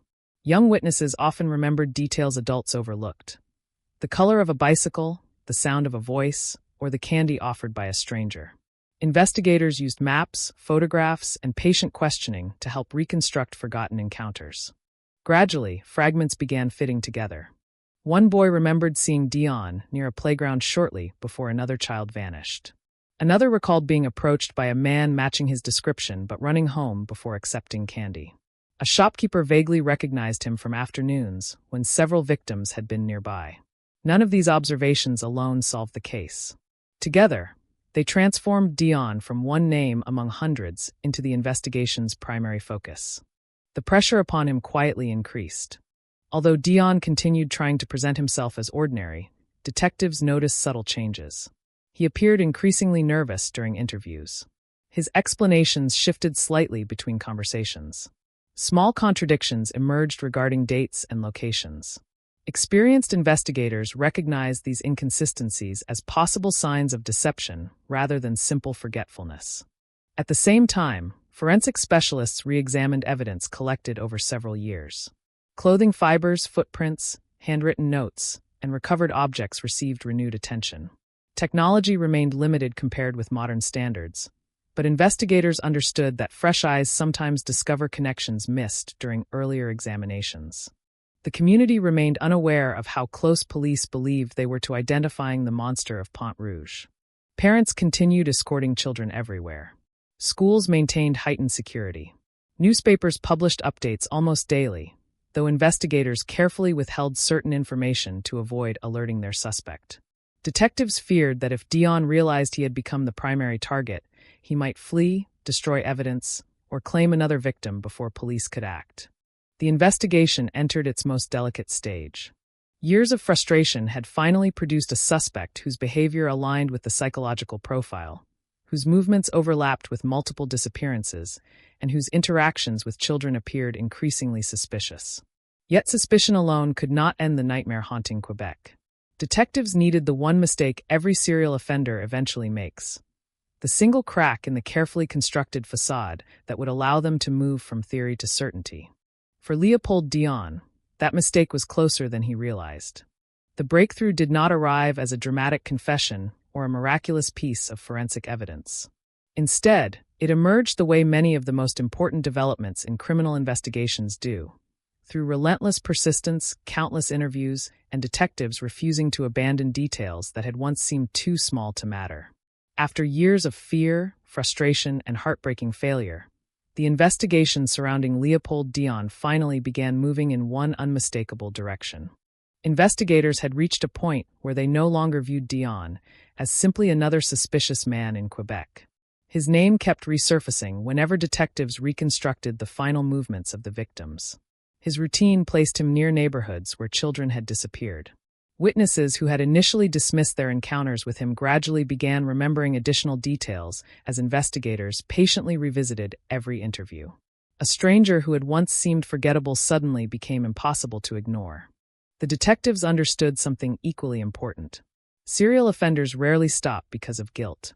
They stop only when something interrupts them. Every day Dion remained free increased the possibility that another child would vanish. That knowledge transformed the investigation from a methodical inquiry into a race against time. Police intensified their surveillance without attracting public attention. Plainclothes officers quietly followed Dion through Pont Rouge and neighboring communities. They documented his movements from morning until late evening. Every place he visited, every person he spoke to, every unusual detour became another entry inside growing investigative files. Detectives wanted to understand his habits before making their move. What they observed disturbed them. Whenever Dion believed nobody was paying attention, he displayed an unsettling interest in young boys. He lingered near parks longer than necessary. He slowed his pace whenever children played nearby. He frequently appeared in locations where boys walked home from school alone. None of those actions alone justified an arrest. Together they formed a behavioral pattern almost impossible to dismiss. Meanwhile, investigators continued examining Dion's past. Friends and acquaintances described a man who struggled to maintain stable employment. Employers remembered him as capable enough to perform routine tasks but unreliable when supervision disappeared. Neighbors often considered him quiet, withdrawn, and socially awkward. Few described him as openly violent. That contradiction fascinated investigators because it reflected one of the most dangerous realities about predatory offenders. Many never appear monstrous to those who know them casually. Psychological experts assisting the investigation reviewed Dion's background alongside the crimes themselves. They concluded that the offender likely possessed profound emotional immaturity combined with compulsive sexual interests focused exclusively on young boys. He demonstrated planning rather than impulsiveness. He chose victims carefully. He understood how to earn trust quickly before isolating children beyond the view of adults. Dion fit that profile with unsettling precision. Still, prosecutors required stronger evidence. Detectives therefore returned once again to surviving children who had encountered suspicious strangers during previous years. Unlike adult witnesses, children often remembered emotional impressions instead of physical descriptions. Investigators adapted their questioning accordingly. Instead of asking whether the man had blue eyes or brown hair, they asked how he spoke, whether he smiled, what promises he made, and whether anything about him felt unusual. One recurring detail began appearing repeatedly. Several boys independently described a friendly man who offered treats or small rewards while speaking with unusual confidence, as though approaching unfamiliar children was completely natural for him. Some accepted the conversation only briefly before walking away. Others remembered feeling uncomfortable despite not understanding why. The descriptions consistently resembled Leopold Dion. At nearly the same time, detectives uncovered additional information regarding Dion's history of sexual misconduct. Previous incidents that had never resulted in major criminal proceedings suddenly gained enormous significance. They revealed behavior escalating over time rather than appearing suddenly. Investigators recognized the familiar progression seen in many serial predators. Boundary violations grew gradually more serious until they culminated in murder. The investigative team realized they could no longer wait. Police detained Dion for another intensive interview. Unlike previous conversations, detectives now possessed years of accumulated information. They confronted him with witness statements collected from multiple communities. They questioned inconsistencies in his timeline. They challenged explanations that had previously gone untested. Hour after hour, investigators dismantled the carefully constructed image Dion had maintained. Those present later recalled noticeable changes in his demeanor. At first he answered calmly, almost casually, dismissing accusations as misunderstandings. As questioning continued, confidence slowly disappeared. His responses became shorter. Long pauses interrupted conversations. He struggled to explain why so many unrelated witnesses remembered encountering him near children who later vanished. Detectives sensed the psychological pressure building. Although Dion never immediately offered investigators the complete truth, cracks had finally appeared. Searches connected to the investigation uncovered additional evidence linking him to the crimes. Combined with witness testimony and behavioral patterns, authorities believed they now possessed enough to proceed formally. Leopold Dion was arrested. News of the arrest spread across Quebec with astonishing speed. For years, families had lived beneath the shadow of an invisible monster. Parents who had spent countless afternoons searching forests for missing children suddenly heard that police believed they had finally captured the man responsible. Newspapers rushed special editions into circulation. Radio stations interrupted programming. Entire neighborhoods gathered around televisions, hoping for confirmation that the nightmare might truly be ending. Relief, however, arrived cautiously. Experienced investigators warned everyone that arresting a suspect represented only one step. The legal system still required proof beyond reasonable doubt. Every piece of evidence had to withstand courtroom scrutiny. Detectives therefore continued working almost without pause, determined to build the strongest possible case. As the investigation expanded, Dion's own statements became increasingly revealing. He admitted to numerous sexual offenses involving young boys. Some admissions aligned closely with evidence investigators had collected over previous years. Others introduced entirely new possibilities regarding additional victims whose disappearances had never been fully explained. Detectives carefully compared every statement against existing files, separating verifiable facts from attempts to confuse investigators. The picture that emerged proved even darker than many had imagined. Authorities became convinced that the 4 murders for which Dion would ultimately stand trial represented only part of his criminal history. Numerous unsolved disappearances bore striking similarities to his known crimes. Because forensic science remained limited and some evidence had disappeared over time, investigators could not conclusively attribute every suspected case to him. Nevertheless, many believed the true number of victims would never be known. Families of the murdered boys experienced overwhelming emotions during this period. Some parents expressed relief that no additional children would likely suffer the same fate. Others felt renewed grief as every detail presented by investigators forced them to relive the worst moments of their lives. Many struggled with impossible questions. Could their children have survived if police had identified Dion sooner? Had warning signs existed that everyone somehow missed? Those questions carried no comforting answers. Detectives wrestled with similar thoughts. Many privately admitted frustration that Dion had remained beyond their reach for so long. They reviewed earlier interviews repeatedly, wondering whether different investigative techniques might have accelerated his capture. Yet they also recognized the limitations imposed by the era. Without modern forensic technology, without centralized criminal databases, and without sophisticated behavioral profiling, identifying serial offenders depended almost entirely upon patient investigative work. Ultimately, that persistence succeeded. The arrest of Leopold Dion marked a turning point not only for the investigation, but for criminal justice in Canada itself. Police agencies began recognizing patterns previously overlooked when children disappeared across different jurisdictions. Information sharing improved. Greater attention focused upon repeat sexual offenders.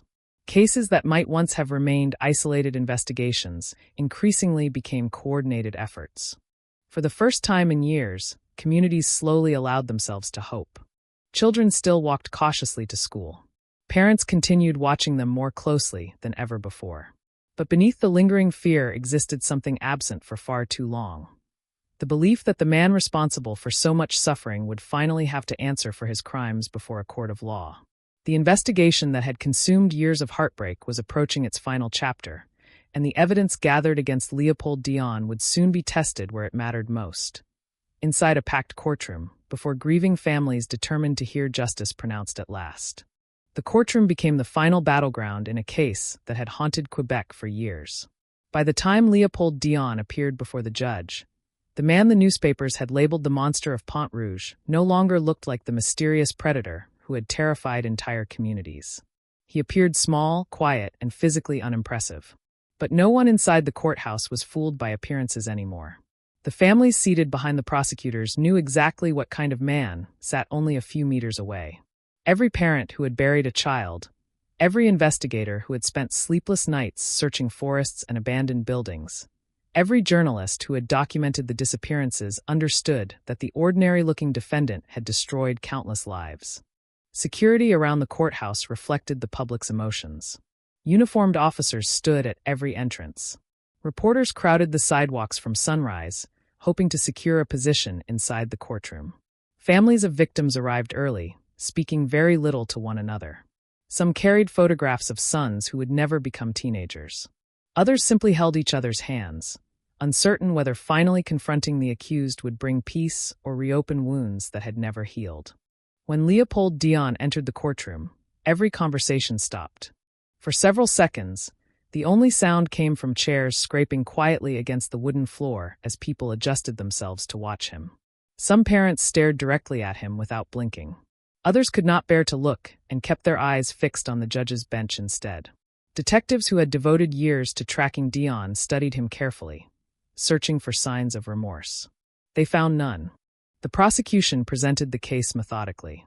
Rather than relying upon emotion alone, prosecutors reconstructed Dion's crimes piece by piece. They demonstrated how each victim disappeared under remarkably similar circumstances. Young boys had been approached during ordinary afternoons while walking alone or playing without close adult supervision. Witnesses described a friendly stranger who used calm conversation, small gifts, or promises to gain trust before leading children away. The similarities became impossible to ignore once viewed together. Police investigators then described the years-long search that eventually narrowed their focus to Dion. Maps displayed inside the courtroom illustrated the locations where boys disappeared and where their bodies had later been discovered.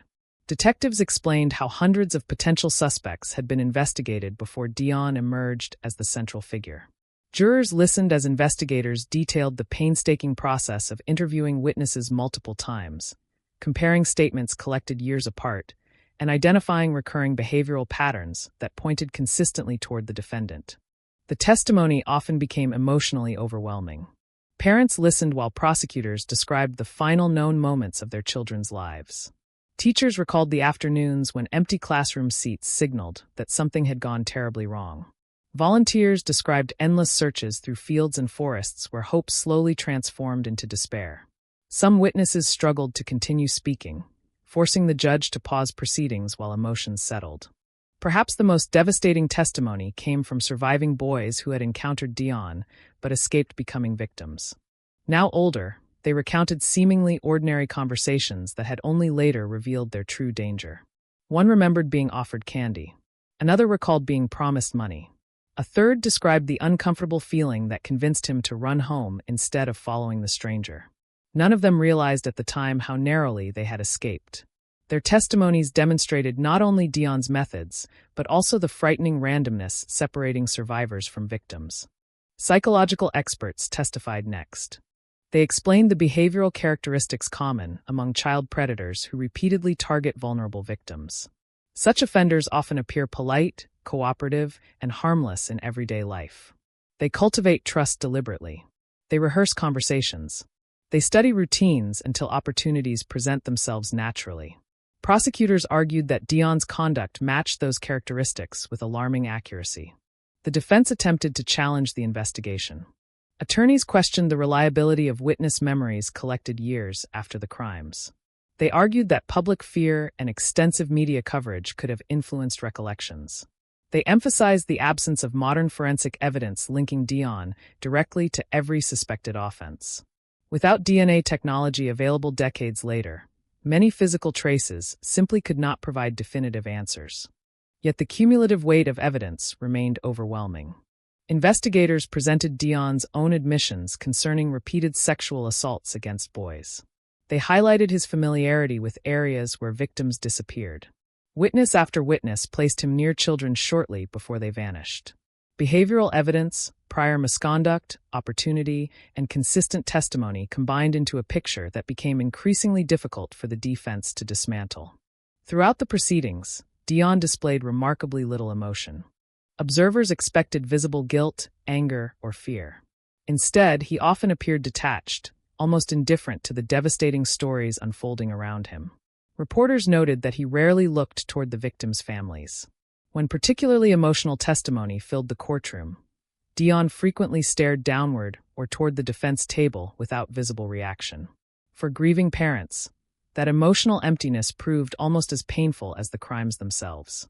Many later said they had hoped, however irrationally, to see some sign that the man responsible understood the suffering he had caused. Instead, they saw only silence. As the trial continued, prosecutors introduced evidence regarding additional suspected victims whose murders could not be formally charged because of insufficient proof. The judge carefully instructed jurors regarding what evidence they could legally consider. Even so, everyone inside the courtroom recognized that the 4 murders before the court likely represented only part of Dion's violent history. Detectives quietly acknowledged that numerous unanswered questions would probably remain forever unresolved. Closing arguments lasted hours. The prosecution reminded jurors that serial offenders rarely leave behind perfect evidence, particularly during an era before modern forensic science. Justice required evaluating the totality of circumstances rather than searching for one dramatic piece of proof. Every witness, every investigative finding, every admission, and every behavioral pattern pointed toward one conclusion. Leopold Dion had hunted children deliberately and repeatedly. The defense urged caution. They warned jurors against allowing horror to replace certainty. They argued that public outrage could not substitute for incontrovertible evidence. The burden remained on the prosecution to establish guilt beyond reasonable doubt. Then came the waiting. Families endured agonizing hours while jurors deliberated. Some prayed quietly. Others paced courthouse corridors, unable to remain seated. Detectives who had worked the investigation for years found themselves feeling unexpectedly nervous. After so much effort, everything rested upon 12 ordinary citizens evaluating evidence gathered through countless painful years. When the jury finally returned, the courtroom became absolutely silent. No one shifted in their seats. No one whispered. The 4-person stood and delivered the verdict. Guilty. On every count presented before the court, Leopold Dion was found guilty. The emotional release inside the courtroom proved immediate. Several parents embraced one another through tears. Detectives who rarely displayed emotion publicly admitted later that relief washed over them with unexpected force. Years of unanswered questions, exhausting investigations, and impossible conversations with grieving families had finally produced accountability. The judge then addressed Dion directly. He described the extraordinary cruelty inflicted upon innocent children and the immeasurable suffering imposed upon families and communities throughout Quebec. The crimes represented some of the most disturbing offenses imaginable. Society required permanent protection from an individual who had repeatedly demonstrated complete disregard for human life. Leopold Dion received a sentence of life imprisonment. At the time, many Canadians viewed the punishment as the only acceptable outcome. Few believed rehabilitation possible after crimes of such calculated brutality. Families expressed gratitude that he would never again have the opportunity to approach another child. Yet justice carried limits. No verdict could return stolen lives. No sentence could restore birthdays never celebrated, futures never lived, or parents forever haunted by memories of children who had disappeared during what should have been ordinary afternoons. Even as reporters declared that the monster of Pont Rouge had finally been defeated, many families recognized that their own trials would continue long after the courthouse emptied. For investigators, however, one chapter had finally closed. The man who had hidden behind an ordinary face while preying upon society's most vulnerable children had been exposed before the entire nation. His conviction represented more than punishment. It demonstrated that persistence, patience, and determined investigative work could eventually uncover even those predators who believed themselves invisible. No one inside that courtroom imagined that Leopold Dion's time in prison would prove surprisingly short. Not because of freedom, but because fate itself was already moving toward its own final judgment. The story of Leopold Dion did not end with the closing of the courtroom doors or the judge's final sentence. For the families who had lost sons, justice and healing were never the same thing. A conviction could provide certainty. It could remove a dangerous man from society. It could acknowledge publicly that unimaginable crimes had truly happened. But it could never restore the empty bedrooms that remained untouched for years, the birthday cakes that would never again be baked, or the future stolen from children who had barely begun discovering the world. In the weeks following the trial, Quebec experienced an unusual silence. For nearly 6 years, newspapers had reported one missing child after another. Parents had read every headline with growing dread, wondering whether the next victim might belong to their own neighborhood. Children who once wandered freely between friends' houses had gradually disappeared from sidewalks as families kept them indoors. Entire communities had lived beneath an invisible weight, never knowing where the monster might appear next. Now that weight slowly began to lift. Schools reopened without the constant fear that another desk would suddenly remain empty forever. Parents still walked children to school more frequently than before, but the overwhelming panic gradually faded into cautious vigilance. Parks that had once echoed with anxiety slowly filled again with children's voices. Life returned, although it would never quite resemble the innocent world that had existed before Dion's crimes. For investigators, the conclusion of the case brought mixed emotions. Many officers admitted that solving the murders offered professional satisfaction, yet the victory felt incomplete. Throughout the investigation, they had become personally acquainted with grieving parents whose lives had been permanently transformed. Detectives remembered every late-night interview, every desperate search through forests, every telephone call informing families that another clue had led nowhere. Solving the case meant preventing future victims, but it could never erase the suffering already endured. Some investigators continued reviewing older missing person files for years afterward. They remained convinced that Leopold Dion's known victims represented only part of his true criminal history. Certain disappearances shared disturbing similarities with his established methods. Young boys had vanished under circumstances impossible to ignore. Unfortunately, the forensic limitations of the era prevented many questions from ever receiving definitive answers. Time had destroyed evidence. Witnesses had forgotten details. Potential crime scenes no longer existed in their original condition. History would therefore remember Dion as the man convicted of 4 murders, while many experts privately believed the actual number could have been significantly higher. That uncertainty became one of the case's most haunting legacies. The victims' families faced an entirely different challenge. After years devoted almost exclusively to police interviews, court proceedings, and media attention, they suddenly found themselves confronting ordinary life again. Friends expected them to move forward. Neighbors assumed the trial had provided closure. Yet grief rarely follows legal calendars. Some parents continued setting places at dinner tables long after their sons were gone. Others preserved bedrooms exactly as children had left them, unable to remove toys, books, or clothing that represented the final physical connection to the lives they had loved. Many families found comfort through one another. Support groups gradually formed among parents who understood a unique kind of heartbreak. They shared memories rather than legal arguments. They celebrated birthdays together. They visited grave sites side by side. While no one could replace what had been lost, they discovered that shared grief often became slightly easier to carry than loneliness. The broader public also began reflecting upon what the investigation had revealed. Before Leopold Dion, many Canadians believed serious crimes against children remained exceptionally rare within their communities.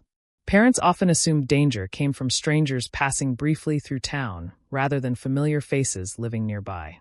Dion shattered those assumptions forever. He demonstrated that predators frequently appeared completely ordinary. He held jobs. He lived among neighbors. He walked familiar streets. Nothing about his outward appearance announced the horrors concealed beneath the surface. That realization permanently changed how communities discussed child safety. Schools introduced stronger educational programs teaching children how to recognize inappropriate behavior, regardless of whether the adult appeared friendly. Parents increasingly emphasized that children should never accept gifts, rides, or invitations from unfamiliar adults, even those who seemed polite and trustworthy. Police departments strengthened communication between neighboring jurisdictions whenever children disappeared, recognizing that predators rarely respected municipal boundaries. The investigation itself also influenced Canadian law enforcement. Although behavioral profiling remained in its infancy during Dion's era, detectives increasingly appreciated the importance of identifying patterns connecting seemingly unrelated crimes. Cases once investigated separately began receiving coordinated attention. Information sharing improved. Officers developed greater awareness regarding repeat sexual offenders whose behavior might escalate toward homicide if left unchecked. Those changes would save lives in future decades. Leopold Dion himself would never experience old age. Only months after entering prison, doctors diagnosed him with an aggressive brain tumor. Despite medical treatment, his condition deteriorated rapidly. In 1963, still only 30 years old, the man who had terrorized Quebec died inside prison. His death generated surprisingly little public sympathy. Most newspaper coverage focused not upon the prisoner who had died, but upon the children whose lives he had stolen. Families of victims expressed little interest in the details of his illness. For them, Dion's suffering could never compare with the permanent absence forced upon innocent boys who never reached adulthood. His grave attracted almost no public remembrance. Instead, history chose to remember the victims. Their names gradually became symbols of innocence interrupted by unimaginable cruelty.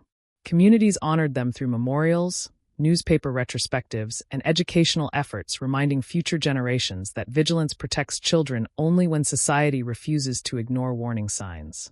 Decades later, criminologists continued studying Dion's case. They examined his childhood, psychological development, behavioral escalation, and victim selection in an effort to better understand how serial child predators emerge. Researchers found no simple explanation capable of transforming ordinary people into monsters. Instead, they identified complicated interactions among psychological disorders, deviant sexual interests, emotional instability, and opportunities left unchecked by society. Perhaps the most important lesson, however, had little to do with Leopold Dion himself. It concerned the victims. Every true crime story risks centering the offender until the people who suffered disappear into statistics.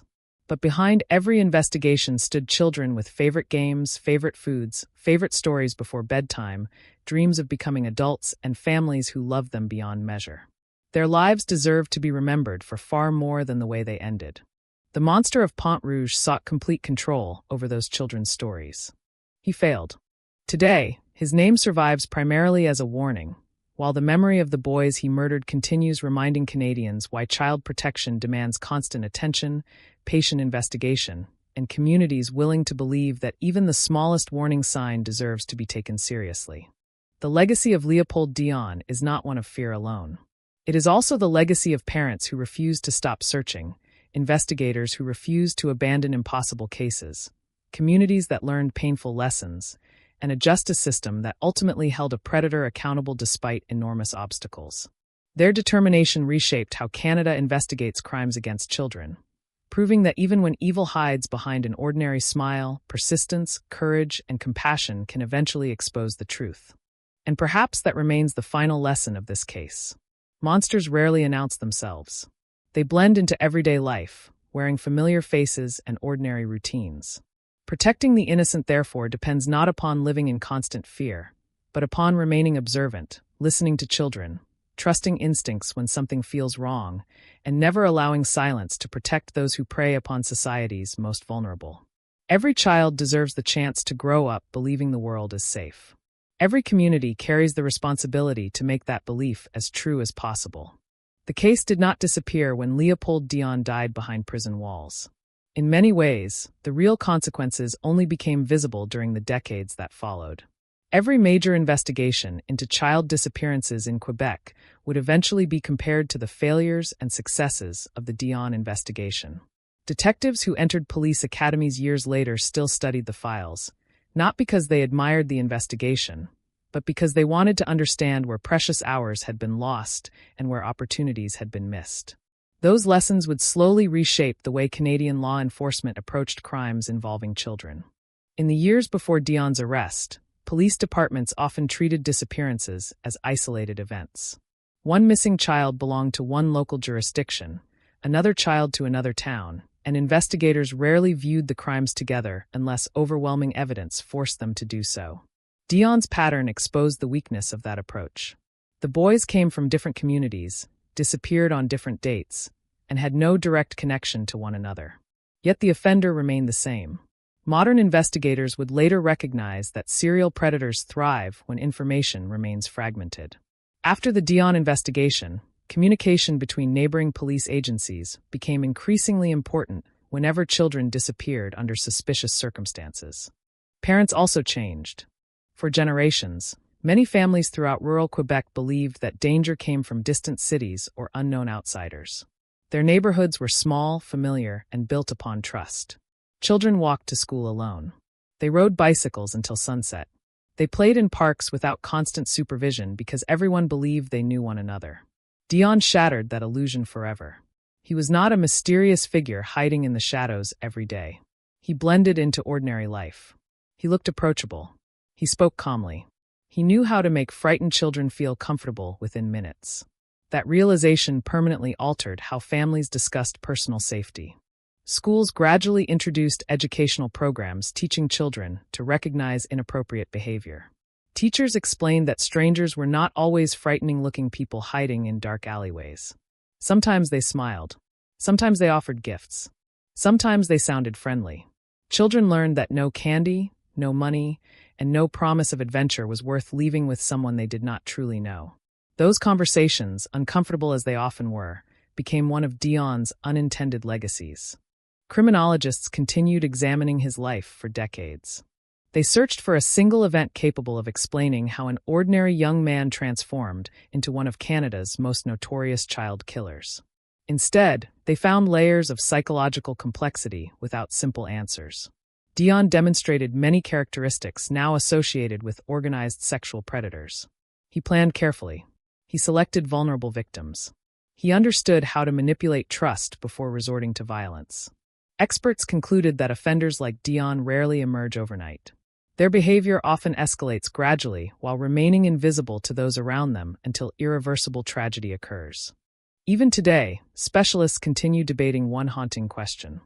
How many victims did Leopold Dion truly claim? The courts established responsibility for 4 murders, yet investigators privately acknowledged lingering uncertainty. Several unsolved disappearances from the same era shared disturbing similarities with Dion's methods. Some children vanished without leaving meaningful evidence. Others disappeared before investigators fully understood the behavioral patterns connecting the crimes. Modern forensic science might have answered questions impossible to resolve during the early 1960s. Instead, those missing names remain suspended in history, leaving families with doubts that will probably never disappear.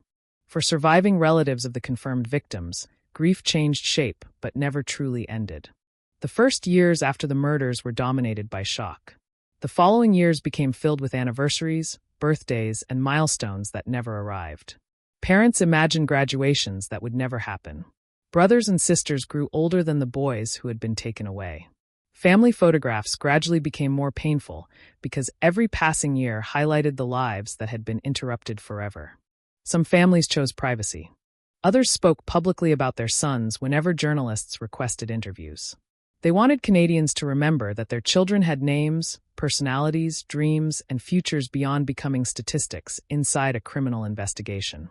They resisted allowing Leopold Dion to become the central character of the story. Instead, they insisted that every discussion begin with the innocent boys whose lives had been stolen. Their determination influenced later victim advocacy movements throughout Canada. As public awareness evolved, media organizations increasingly focused upon victims rather than offenders. Memorial ceremonies emphasized childhood, family, and resilience instead of sensationalizing violence. Police departments improved communication with grieving relatives during investigations, recognizing that compassion remained as important as procedure. The legal system also changed. Although no single law emerged solely because of Dion's crimes, growing awareness surrounding child protection encouraged legislators and police leaders to strengthen investigative procedures involving missing children. Cases once considered routine missing person reports increasingly received immediate attention whenever young children disappeared under suspicious circumstances. Time became recognized as the most valuable resource investigators possess during child abduction cases. Perhaps the greatest lesson concerns appearances. Leopold Dion did not resemble the monster imagined by frightened communities. He wore ordinary clothing. He moved through familiar streets unnoticed. Nothing about his appearance warned strangers that unimaginable violence existed beneath the surface. That uncomfortable truth continues challenging investigators today. Dangerous offenders rarely identify themselves through obvious signs. They often cultivate ordinary lives specifically because normality becomes their greatest disguise. Yet the story refuses to end with darkness alone. Communities learned. Parents adapted. Investigators improved. Teachers educated. Children received stronger protections than previous generations had known. The suffering endured by Dion's victims became the foundation for improvements that have protected countless children since. History remembers Leopold Dion as one of Canada's most infamous serial killers. But history should remember something else as well. It should remember investigators who refused to abandon impossible cases despite years without answers. It should remember parents who continued searching long after hope seemed impossible. It should remember communities that transformed fear into determination rather than surrender. Most importantly, it should remember the young boys whose lives mattered long before tragedy brought their names into newspaper headlines. Every true crime story ultimately asks the same question. How can ordinary people prevent extraordinary evil? The answer rarely lies in fear alone. It lies in awareness, communication, patience, and the willingness to act when something feels wrong. It lies in believing children when they express discomfort. It lies in neighbors watching out for one another. It lies in investigators refusing to dismiss small details that may later reveal enormous truths. That remains the lasting legacy of Leopold Dion. His crimes exposed unimaginable cruelty, but they also forced an entire nation to become more vigilant, more compassionate, and more determined to protect its youngest citizens. In the end, the monster of Pont Rouge lost the only battle that truly mattered. His victims are remembered with love. He is remembered only as a warning. The death of Leopold Dion inside a prison hospital closed the legal chapter of his crimes, but it did not close the emotional wounds he left behind. Long after the newspapers stopped printing his name across their front pages, the families of his victims continued waking every morning to the same silence that had settled over their homes decades earlier. Justice had been delivered in the eyes of the courts, yet justice could never restore birthdays that were never celebrated, childhood dreams that were never fulfilled, or empty chairs that remained untouched during every family gathering. Across Quebec, people remembered exactly where they had been when the news first spread that the so-called monster of Pont Rouge had finally been arrested. For many parents, the announcement brought relief powerful enough to make them cry. For months, some had barely allowed their children to leave the house alone. Parks that once echoed with laughter had become strangely quiet. Parents walked their children to school even when the distance was only a few blocks. Every unfamiliar face in the neighborhood became a reason for suspicion. The fear had reached far beyond the communities where Dion operated. His crimes exposed something deeply unsettling about human nature. Until then, many Canadians believed that predators were easy to recognize. They imagined dangerous men as rough-looking strangers lurking in dark alleyways. Dion destroyed that illusion. He appeared ordinary. He worked regular jobs. He smiled. He carried conversations without raising suspicion. That ordinary appearance became one of the most frightening aspects of the entire case because it forced society to acknowledge that evil rarely announces itself. Psychologists later studied Dion extensively, searching for warning signs that might have predicted his violent behavior years before the murders occurred. They discovered a man capable of separating his public image from his private compulsions with disturbing precision. He could behave politely while carrying fantasies that would eventually become reality. Modern criminal profilers often point to cases like Dion's when explaining why superficial impressions cannot replace careful behavioral analysis. His crimes also transformed police work. Before the Dion investigation, missing children were frequently investigated as isolated events. Local departments focused almost exclusively on their own jurisdiction. Information sharing between neighboring communities often depended upon personal relationships between investigators rather than organized systems. Dion exploited those weaknesses without anyone realizing it. Only after multiple disappearances did investigators begin recognizing recurring behavioral patterns. The victims were similar in age. They disappeared under comparable circumstances. Witnesses described encounters with an approachable adult male who never appeared threatening. Those observations eventually helped investigators understand that the crimes were connected rather than random. Today, those principles form the foundation of modern investigations involving missing children. Behavioral profiling, centralized databases, interagency cooperation, and rapid information sharing all grew stronger because earlier cases demonstrated how dangerous fragmented investigations could become. Every hour matters. Every witness matters. Every overlooked detail can become the difference between rescue and tragedy. The public changed as well. Schools introduced conversations about personal safety that previous generations had rarely discussed. Teachers encouraged children to trust their instincts, even when adults appeared friendly. Parents taught sons and daughters never to leave with strangers regardless of promises involving toys, money, candy, or exciting adventures. These conversations were uncomfortable, but they became necessary. Many experts argue that Dion's case permanently changed Canadian attitudes toward child protection. Instead of assuming communities were automatically safe because neighbors knew one another, families became more aware that predators often relied upon familiarity rather than anonymity. Children learned to recognize manipulation instead of simply fearing strangers. Yet perhaps the most enduring legacy belongs not to Leopold Dion, but to the boys whose lives were stolen. Their names continued appearing during memorial services, historical documentaries, and educational programs designed to remind future generations why vigilance matters. Families refused to allow the victims to become forgotten footnotes beneath the shadow of their killer's notoriety. Parents remembered boys who loved bicycles, who dreamed about growing older, who laughed with friends after school, who trusted adults because childhood naturally expects kindness rather than cruelty. Those memories matter. True crime often risks focusing so intensely upon offenders that victims gradually disappear into statistics. But every number represents a child whose future vanished forever. Every investigation file represents parents forced to identify their son. Every conviction represents a family learning to continue living despite unimaginable grief. Leopold Dion died decades ago. His violence ended inside prison walls. But the lessons left behind continue protecting children every single day. Investigators still study the mistakes made during the early years of the case. Teachers still explain the importance of personal safety. Parents still hold their children's hands a little tighter after hearing stories like this. Perhaps that is the only meaningful victory that can emerge from such darkness. A society willing to learn.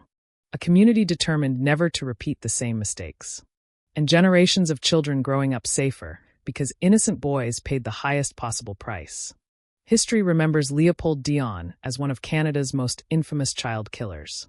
History should remember his victims for something far greater.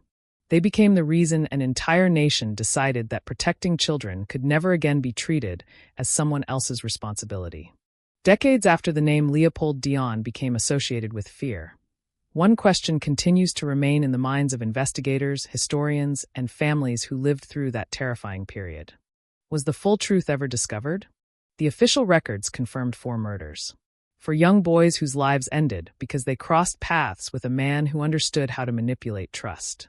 For families who received the kind of news no parent should ever hear. For tragedies that became forever connected to the name, the monster of Pont Rouge. But behind those confirmed cases remained a darker possibility. There may have been more. During the years between 1957 and 1963, Quebec experienced several disappearances involving young boys. Some cases were solved. Others remained surrounded by uncertainty. In an era before modern DNA testing, digital databases, and advanced criminal profiling, investigators often worked with limited tools. Evidence disappeared with time. Witness memories changed. Some families never received the answers they desperately wanted. The possibility that Dion had additional victims became one of the most disturbing aspects of the case. For investigators who studied his crimes, the pattern was difficult to ignore. Dion did not appear to act impulsively. He developed a method. He searched for vulnerability. He identified children who were easier to approach. He used simple promises that sounded harmless to a young mind. A piece of candy, a small amount of money, a friendly conversation, a reason to follow him for just a few moments. That ability to create trust was what made him so dangerous. A child's natural innocence became the very thing Dion exploited. Children are taught that adults are protectors. They look for kindness in faces. They believe promises because they have not yet learned that some people can use kindness as a disguise. Dion understood this.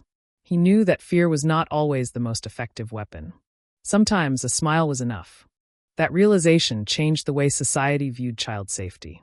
Before cases like Dion's, many parents believed danger came from obvious threats. They warned children about strangers who looked frightening or acted aggressively. But predators often depend on the opposite image. They try to appear safe. They try to appear normal. They build confidence before they destroy it. The Dion case forced communities to rethink those assumptions. The unanswered questions surrounding his possible additional crimes also reveal the emotional burden carried by investigators. For many detectives, solving a murder is not only about identifying the offender. It is also about restoring a sense of order to a world that has been shattered. But some cases never provide complete closure. An investigator can find a suspect. A court can deliver a conviction. A prison sentence can be handed down. Yet there are moments when a file closes while questions remain open forever. Did Dion confess everything? Did he reveal the full number of victims? Did he take secrets to the grave? Because Dion died in prison from illness in 1963 at only 30 years old, many of those answers disappeared with him. Unlike some offenders who spend years giving interviews or writing memoirs, Dion never had the opportunity to explain his actions publicly. There was no final statement that helped families understand why their children were targeted. There was no complete confession that connected every disappearance. There was only the evidence left behind and the painful uncertainty that remained. For families of missing children from that era, uncertainty became its own form of suffering. A confirmed tragedy, as devastating as it is, at least provides an answer. Families can mourn. They can visit a grave. They can hold a photograph and remember a person they lost. But when a child disappears without explanation, grief becomes something different. It becomes endless. Parents wonder where their child was. They wonder what happened. They imagine countless possibilities, each one more painful than the last. Every unidentified piece of information becomes a reason to hope. Every passing year becomes another reminder that the answer may never come. This is why unresolved cases remain alive for generations. They are not simply police files stored away in archives. They are unfinished stories. They represent families who never received the final chapter. The legacy of Leopold Dion also raises another uncomfortable question. How could someone capable of such cruelty remain hidden for so long? The answer lies partly in the limitations of the time. The 1950s and early 1960s were very different from today. Communities were smaller, but communication between authorities was slower. There were fewer resources dedicated specifically to child abduction cases. The concept of serial offenders was not as developed as it is now. Today, when multiple children disappear under similar circumstances, investigators immediately search for connections. They compare timelines. They analyze behaviors. They examine patterns. In Dion's era, those connections were much harder to identify. Every missing child had to be understood separately before anyone could see the larger picture. By the time investigators recognized the possibility of a repeating pattern, valuable time had already passed. The case became a lesson written in tragedy. It demonstrated that predators do not always stop after one crime. It showed that early warning signs must be taken seriously. It proved that communities and law enforcement agencies must work together when children are at risk. The name Leopold Dion remains painful because it represents what happens when trust is betrayed in the most devastating way. But the story also represents change. The fear he created pushed society toward greater awareness. The suffering of the victims' families encouraged stronger protections. The failures of the past became lessons for future investigations. The unanswered questions may never completely disappear. There may always be names missing from the story. There may always be families wondering if their child was another victim. There may always be historians searching through old records, hoping to uncover one final piece of the puzzle. But one truth remains undeniable. The boys who lost their lives were more than victims of a criminal case. They were sons. They were brothers. They were friends. They were children with entire futures ahead of them. And while the world remembers Leopold Dion because of the darkness he created, the most important memory is not the monster. It is the lives he took. Because the true measure of history is not how long we remember those who caused suffering. It is how deeply we honor those who suffered. The story of Leopold Dion is not only a story about crimes committed in the shadows. It is also a story about manipulation, deception, and the terrifying ability of some individuals to hide their darkest impulses behind an ordinary appearance. For many people who studied the case, one of the most disturbing questions was not only what Dion did, but how he was able to do it. How could someone walk through a neighborhood, speak calmly to children, look into the eyes of families, and continue living as if nothing was wrong? The answer lies in understanding the psychology of predators. Criminal experts often explain that individuals who target children rarely begin by showing violence. They begin by creating access. They create familiarity. They search for moments when trust can be built. A child is naturally curious, naturally open, and naturally willing to believe that adults mean well. Dion understood that innocence. He did not need to force his way into a child's world immediately. He could enter slowly, through small conversations and simple promises. That was what made him dangerous. The threat was not obvious. It was hidden behind normal human interaction. A child predator often studies reactions. They learn what makes someone comfortable. They learn what words create confidence. They learn how to appear harmless. The most frightening part is that this behavior does not always look like evil from the outside. It can look like kindness. It can look like friendliness. It can look like someone who belongs. That was one of the reasons the case shocked Quebec so deeply. The community wanted to believe that danger had a recognizable face. They wanted to believe that someone capable of harming children would immediately appear different from everyone else. But Dion challenged that belief. He showed that some people can maintain a false image while hiding something deeply disturbing underneath. Behind closed doors, however, a different personality existed. The public image and the private reality did not match. This contrast is often seen in cases involving serial offenders. They may create a version of themselves that others accept while secretly developing behaviors, fantasies, and obsessions that remain invisible. They learn how to perform normality. They know what society expects from them. They know how to smile at the right moment. They know how to appear calm when others would expect guilt. This does not mean every person who seems unusual is dangerous. It means that appearances alone are never enough to understand someone's true intentions. In Dion's case, investigators eventually faced the challenge of looking beyond the surface. They had to stop asking only, who could do something like this? They had to ask a much harder question. Who had the ability to hide it? The psychology of manipulation also explains why children are especially vulnerable. Children are still learning how the world works. Their understanding of danger is different from an adult's. They often judge people based on simple signals: a friendly voice, a smile, a familiar environment. Predators exploit those instincts. They turn trust into a weakness. This is why modern child safety education focuses less on creating fear and more on teaching awareness. Children are taught that they can trust their feelings. They are taught that they can say no. They are taught that uncomfortable situations should be reported, even when the person involved is someone they know. Those lessons came from painful experiences. Cases like Dion's forced society to understand that protecting children requires more than warnings about strangers. It requires understanding human behavior. Another disturbing element of Dion's story was the possibility that he had been able to continue because people underestimated what was happening. In many historical cases, warning signs existed before the crimes were fully understood. But those signs were often viewed separately. A strange interaction, a suspicious behavior, a disappearance that seemed unrelated. Only later do investigators see the pattern. This is one of the greatest challenges in criminal investigation. The truth is often hidden in ordinary moments. A conversation that seemed meaningless. A detail that appeared unimportant. A memory that someone almost forgot. Years later, those small pieces can become the foundation of an investigation. The Dion case became a reminder that predators often depend on silence. They depend on people dismissing their instincts. They depend on communities believing that terrible things cannot happen near them. But evil does not require a dramatic entrance. Sometimes it arrives quietly. Sometimes it looks familiar. Sometimes it hides among everyday life. That is what makes these cases so unsettling. The monster of Pont Rouge was not remembered only because of the violence he committed. He was remembered because he represented a fear that every parent understands. The fear that someone could take advantage of a child's innocence. For the families affected, the psychological impact lasted far beyond the courtroom.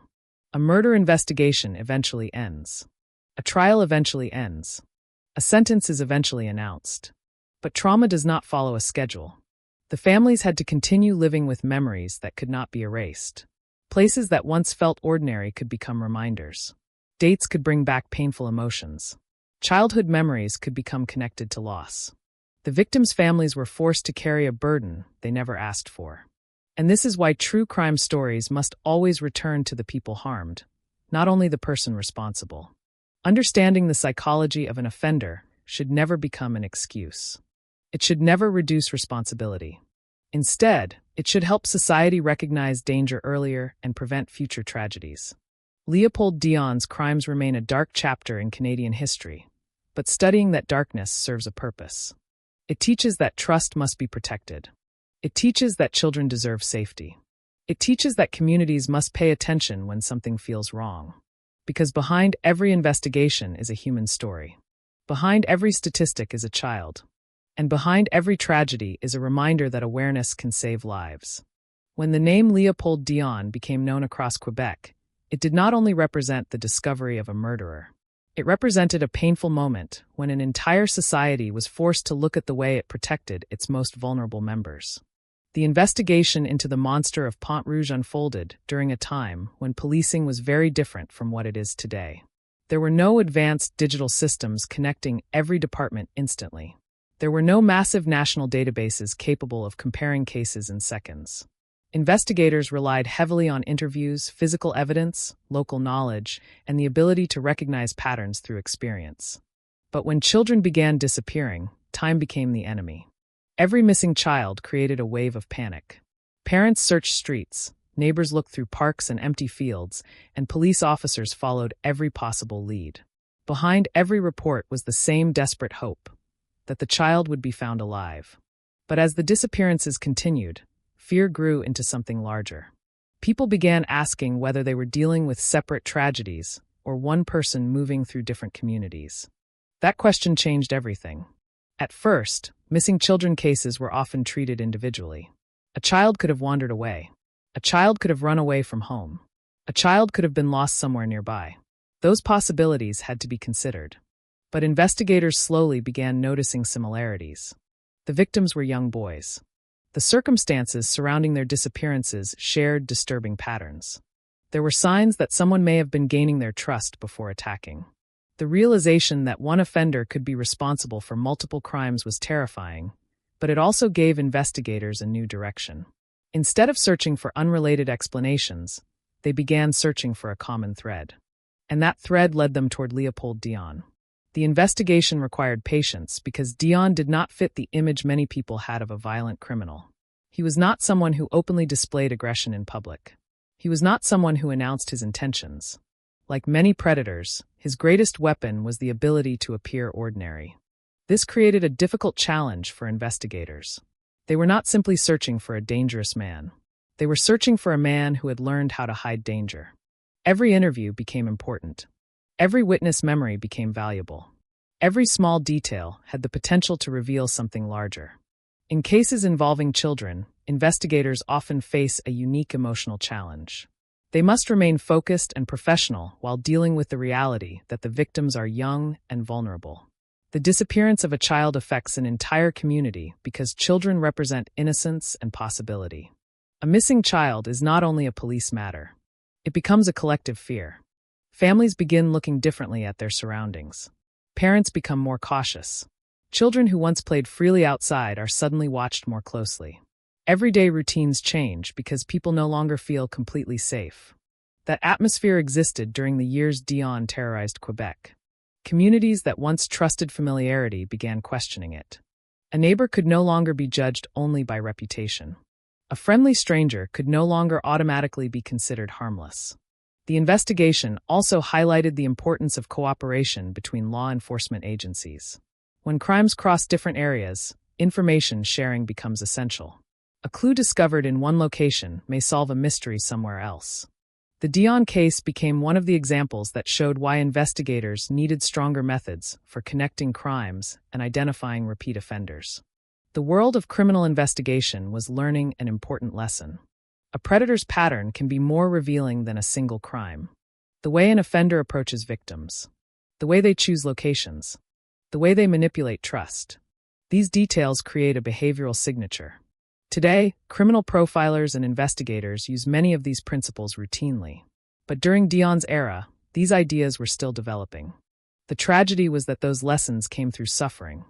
After Dion's arrest, investigators continued examining the known cases and reviewing information connected to his crimes. The possibility that additional victims existed remained one of the most haunting questions surrounding the investigation. For some families, the arrest brought relief. For others, it reopened wounds. Because when a killer is identified, families often face a complicated mixture of emotions. There can be anger. There can be sadness. There can even be a strange sense of peace because uncertainty has finally ended. But knowing the truth does not erase the pain. A courtroom cannot bring a child back. A conviction cannot restore lost years. A prison sentence cannot repair a broken family. Justice answers one question: who is responsible? But grief asks another question: why did this happen? And sometimes that question has no answer. The investigation into Leopold Dion became more than a search for one criminal. It became a turning point in how society viewed child safety. It showed that communities needed to pay attention to warning signs. It showed that missing children cases required immediate action. It showed that cooperation and prevention were essential. Most importantly, it changed the way people understood vulnerability. Children are trusting because they are children. They believe adults because they are supposed to believe adults.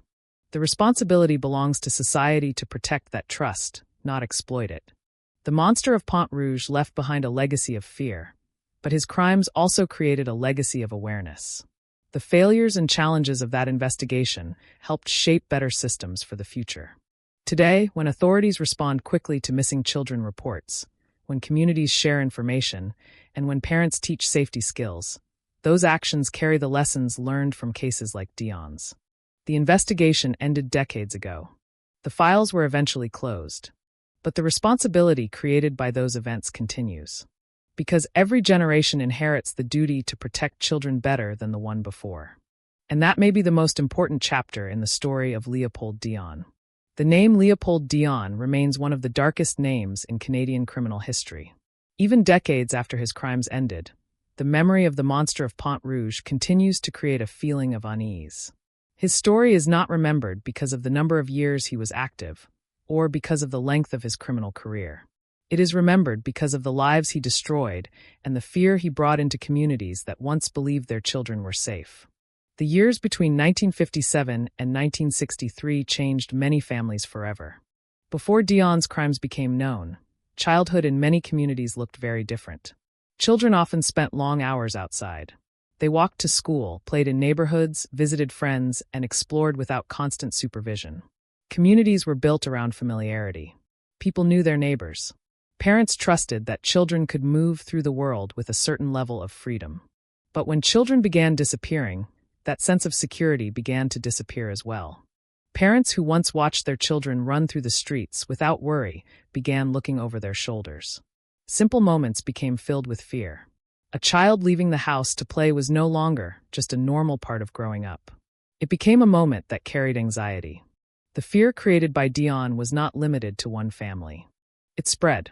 It reached homes where parents wondered if their child could be next. It reached schools where teachers became more alert. It reached entire communities where people realized that danger could exist closer than they ever imagined. That is one of the most powerful impacts of crimes involving children. They do not only affect the victims and their families. They change the way society thinks. The case of Leopold Dion forced people to confront an uncomfortable reality. Evil does not always announce itself.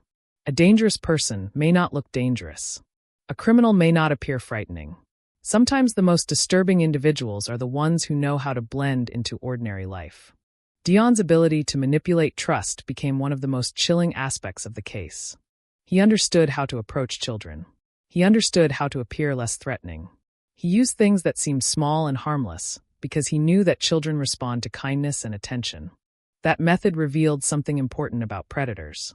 They often do not begin with violence. They begin with opportunity. They look for moments when they can create connection. They search for situations where they can gain access. They exploit innocence because innocence is built on trust. The legacy of Dion's crimes helped change the conversations around child protection. Families began teaching children different lessons. They learned that safety was not only about avoiding obvious danger. It was about recognizing uncomfortable situations. It was about encouraging children to speak openly. It was about understanding that children should never feel responsible for protecting adults' feelings when something feels wrong. These changes were not created from comfort. They came from tragedy. The victims of Leopold Dion became part of a painful history that influenced future generations. Their stories became reminders of why awareness matters. Their names represented the importance of protecting children who cannot protect themselves. For investigators, the case also became a lesson. Serial offenders are often discovered through patterns. A single disappearance may appear impossible to understand. A single crime may seem random. But when investigators connect information across time and locations, a hidden picture can begin to appear. The Dion investigation showed the importance of looking beyond individual incidents. It showed that every missing child deserves immediate attention. It showed that every clue matters. It showed that communities cannot assume terrible things only happen somewhere else. The aftermath of Dion's crimes also reveals the complicated nature of justice. When a criminal is caught, people often believe the story has reached its ending. The offender is identified. The court makes a decision. The sentence is delivered. But for families, the story does not end there. The courtroom cannot erase memories. It cannot remove the pain of an empty bedroom. It cannot replace birthdays, conversations, and future moments that were never experienced. Justice may provide accountability, but healing is a much longer journey. For some families connected to Dion's victims, the passage of time did not mean forgetting. It meant learning how to carry the loss. They carried memories of children who were more than victims in a criminal investigation. They were sons. They were brothers. They were children who laughed, played, dreamed, and had futures that should have continued. That is the part of the story that must never be lost. When history remembers criminals, there is always a risk that the person responsible becomes the center of attention. Their actions become analyzed. Their psychology becomes studied. Their name becomes repeated. But behind every crime is a person whose life was taken. The true focus should always return to those who suffered. Leopold Dion died in prison in 1963, ending the life of the man responsible for some of Canada's most horrifying crimes. But his death did not end the impact of what happened. The questions remained. The grief remained. The lessons remained. His case became part of the reason society developed stronger awareness about missing children and child safety. Today, many protections that seem normal exist because earlier generations experienced unimaginable tragedies. Every safety conversation, every prevention program, and every effort to protect children carries echoes of those past cases. The monster of Pont Rouge is remembered as a symbol of darkness. But the greater story is not about the darkness he created. It is about the responsibility that followed. It is about communities learning to protect one another. It is about families finding strength after unimaginable loss. It is about remembering that behind every headline is a human life. The story of Leopold Dion remains painful because it reminds us of the vulnerability of children and the importance of trust. But it also reminds us that awareness can grow from tragedy, and that society can become stronger by learning from its darkest moments. History cannot change what happened. It cannot bring back those who were lost, but it can ensure that their stories are not forgotten. And perhaps that is the most important legacy left behind by the victims of the monster of Pont Rouge.